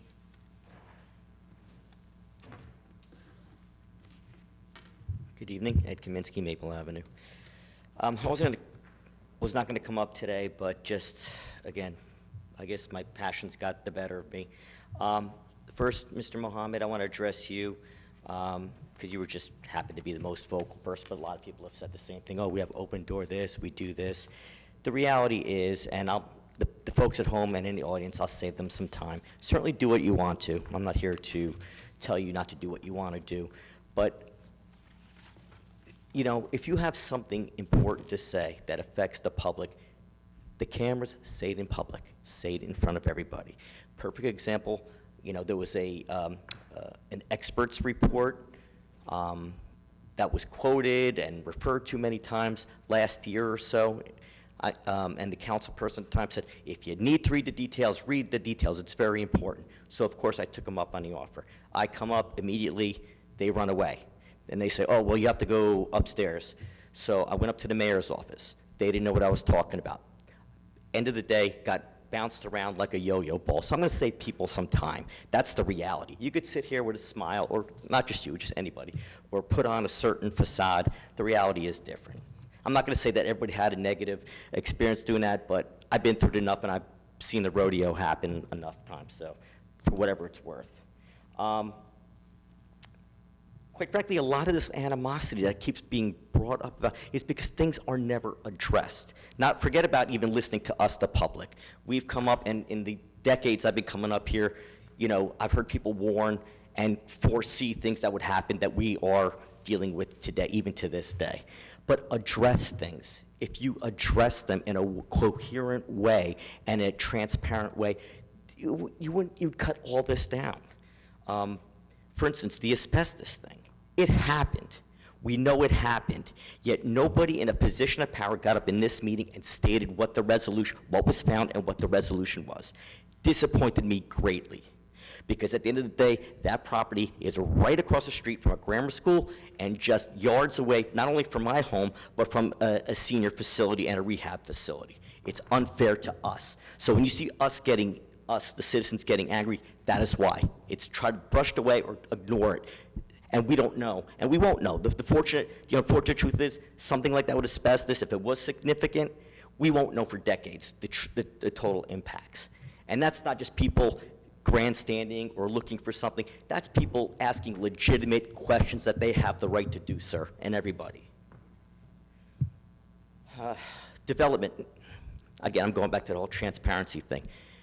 We have a development committee. I actually forgot about that until that comment was just made. Why aren't there any reports? Again, it'll cut down on a lot of this. And don't, you know, listen, I know some people hide behind the lawyers, oh, but legally we can't talk about this. Okay, yeah, there's some stuff you might not be able to talk about. But I've seen other cities, I've seen other places do it. Talk about the developments, the stage that they're in, how long they're expected to get to the next stage, any potential hurdles. I think if you answer those questions, people would be okay. I mean, there may be other legitimate questions, like if you're building way too many apartments, can the infrastructure, the traffic handle it? Okay, you know, well, let's have that discussion, it's fair. But if we have a committee that oversees or that's responsible for this, why are we not talking about it? When was the last time a report was done? Was it one ever done? We talk about it, you know, off the cuff or when certain resolutions are coming up. And to others' points, absolutely correct. It is shocking. Why would I expect to go up to either the mayor or someone else's office when a simple question is being asked? And, like, I wish I had a picture of the eyes. It's like seeing headlights. Can't answer the basic questions. So I think what would resolve a lot of the issues that we're talking about here is a bit of transparency and, quite frankly, doing your homework. And that's it. Thank you. Thank you for your comments, sir. Mr. Mack?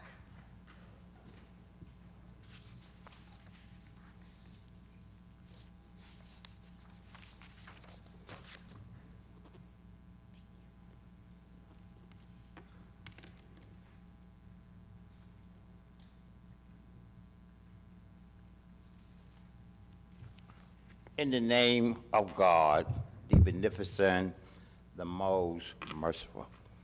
Thee do I serve, and do I seek help. Oh my God, show me the straight way, the way in whom there have restored fables, and not along the way of those who have heard their teaching and gone astray. And with their grace, make me free of wanting that God which is besides thee. According to the second book, it said, and God created the heavens and the earth. You go to John 1:1, he said, and the Word was with God. I say to the mayor of Linden and the president of City Council, I greet the city of Linden in peace, which would seem not to ride through Linden for some reason whatsoever. But I flying in the city of Linden. I just left the concert over across the street, and I heard the people was questioning me as I shook hands with them.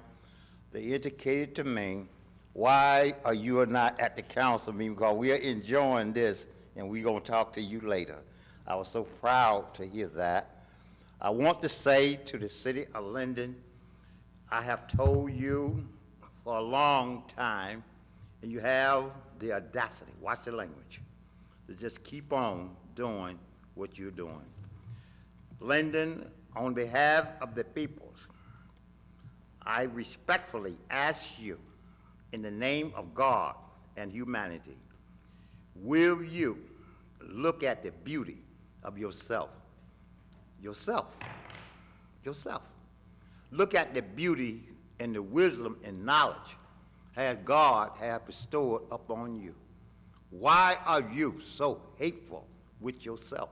Stop right there and watch the language.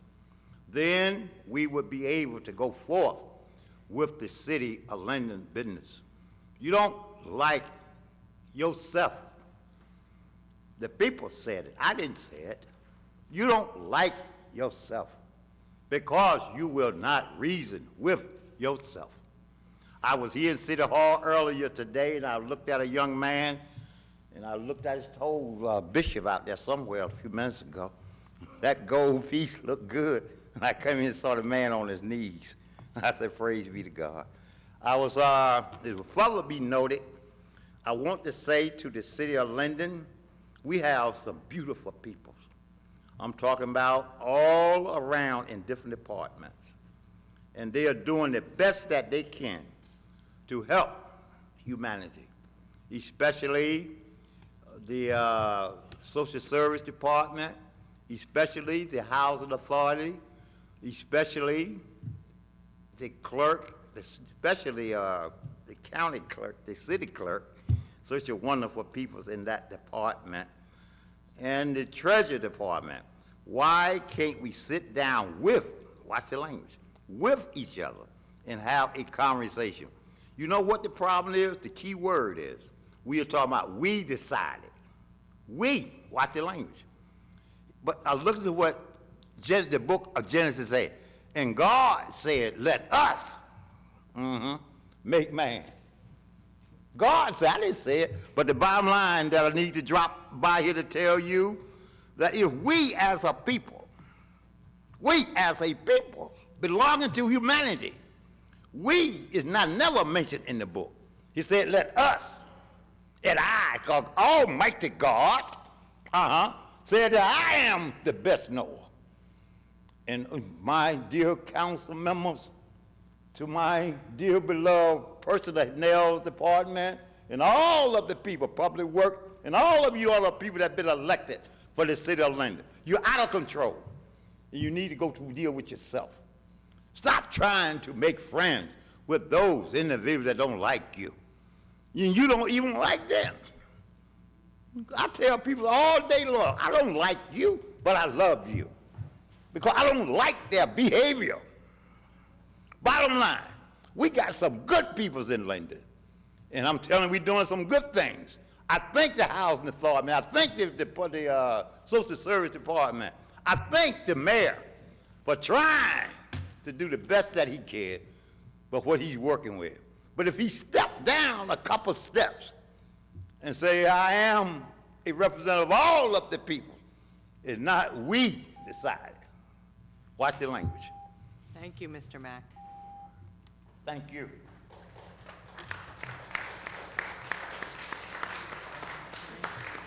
Can we have a motion to close the public comment section? Second. Roll call, please. Mrs. Orman? Yes. Javik? Yes. Brown? Yes. Mohammed? Yes. Roman? Yes. Strano? Yes. Coates? Yes. Medina? Yes. Yamakaitis? Yes. Okay, comments from members of the governing body, 1 minute. Any wish to speak?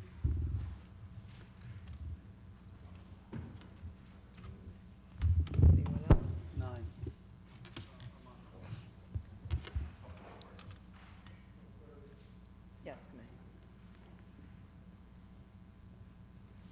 Okay, Councilman Roman? Thank you, Council President. Kind of want to revert back, but I don't want to beat a dead horse. Mr. Mack, I'm sorry I failed you in what you asked of me. Mr. Mayor, I respect the job you're doing. However, to call me the boy who cried wolf when you know the extent, it was a lie. Ms. Buell, I have no animosity in my heart.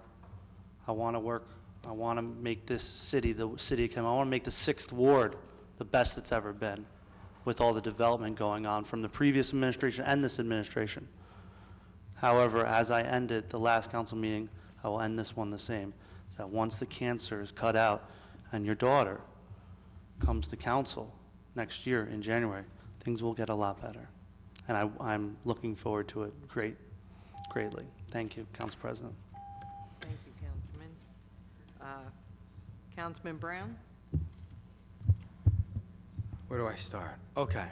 No, I don't pay attention to the negative social media stuff. So, Mr. Kazar, I don't pay attention because I have 5 children, I have a wife, and I have beautiful people around me that I'd rather spend my time and energy surrounded by them than negativity. The animosity has filtered now into the public where people are talking about Barbara and making 81 comments. That's disgusting. Talking about children, talking about my father, talking about my wife, posting pictures. I don't want to be associated with people like that because in my opinion, and when you have that out there, and the personal attacks, I've never known anybody, and the banners out there prove it, the banners are out there, that people who are negative and spread toxic behavior and negativity doesn't get anywhere in life. Actually, there's a terminology called for this social media. It's called trolling. The intentional act of getting a response online by using insults and bad language on social media forums and social media sites is common for the troll to put down the victims and try to make the person angry and respond in kind. I know what you're doing, but at the end of the day, it doesn't work. Thank you, Councilman. Thank you. Councilman Medina? Thank you, Council President. I failed to mention in my... Excuse me, Councilman Medina. Mr. Kazar, you're out of order. You're out of order, Mr. Kazar. I apologize, Councilman Medina. Not a problem, Please, Council President. I'm going to start your clock over for you. Yeah, it's only You going to were be 20 rudely seconds. interrupted. Thank Yeah, you. Fine. I just failed to mention my 9th Ward report, an update on the Northwood Ave situation between Raritan and Amsterdam. I was finally able to make contact with the Mayor Roselle. The end of that conversation generated an email with Mayor Armstead, Mayor Roselle, all the stakeholders in the county, and also Freeholder Hudak. And hopefully we should have a tentative date to meet, hopefully first week or 2 in October to discuss that road and how the county can assist us. Thank you. Thank you, Councilman Medina. Mayor Armstead? Yes, I'd like all of you who are here at this meeting and even those who are watching, when you get a chance, I want you to drive down St. George Avenue, and as you approach the B&O railroad tracks, I'd like you to look to your right. Now you'll see a very nice development. It's called City Village on St. George Avenue. Now, it should be duly noted that that project, when it was presented, there were people on this council who were against it. Not because it was a bad idea, because it was my idea, okay? But it's going to be a beautiful development. Moving along to our Linden Roselle Sewage Authority, Aries Energy. Great idea to process sludge that we pay money to get rid of, okay? And there are people against it, not because it's a bad idea, because it's my idea. We stumbled across Aries Energy just by doing a little bit of research and found out that they were doing something very unique. Thank you, And we Mayor. decided to bring them to Linden. Okay, and they're going to do a great job here. It's not a bad idea, it's my idea, and don't be against it because it's my idea. Thank you, Mayor. Okay, I just also want to make comment. Once again, this is a business meeting. We follow Robert's Rules of Order. In January, this council adopted certain rules and bylaws that we were going to follow. If anybody would like to see them, I would gladly share them with you. When we have a motion and a second on the floor, there's no longer public comment allowed. It's discussion among the council members, as was discussed with the council members by our attorney. Also, executive session is confidential. Personnel issues are confidential. We are not supposed to discuss them with the public until need be. So we will not be discussing certain things that are read by our clerk that will be discussed in our executive session. And like I said, if anybody would like to see the way our policies on what we're following on council, some were changed in January. I'd be glad to share them with you, sit down and explain them. Thank you. Okay, the following council meetings will be as follows. Council conference meeting prior to the council meeting, Tuesday, October 15, 2019, at 5 p.m. in the council conference room in City Hall. Council meeting Tuesday, October 15, 2019, at 7 p.m. in the council chambers, City Hall. Can I have a motion to adjourn this meeting? Council President, I make a motion to adjourn the meeting. Second. Mr. Clerk? Mrs. Ormond? Yes. Javik? Yes. Brown? Yes. Mohammed? Yes. Roman? Aye. Strano? Yes. Coates? Yes. Medina? Yes. Yemakaitis? Yes.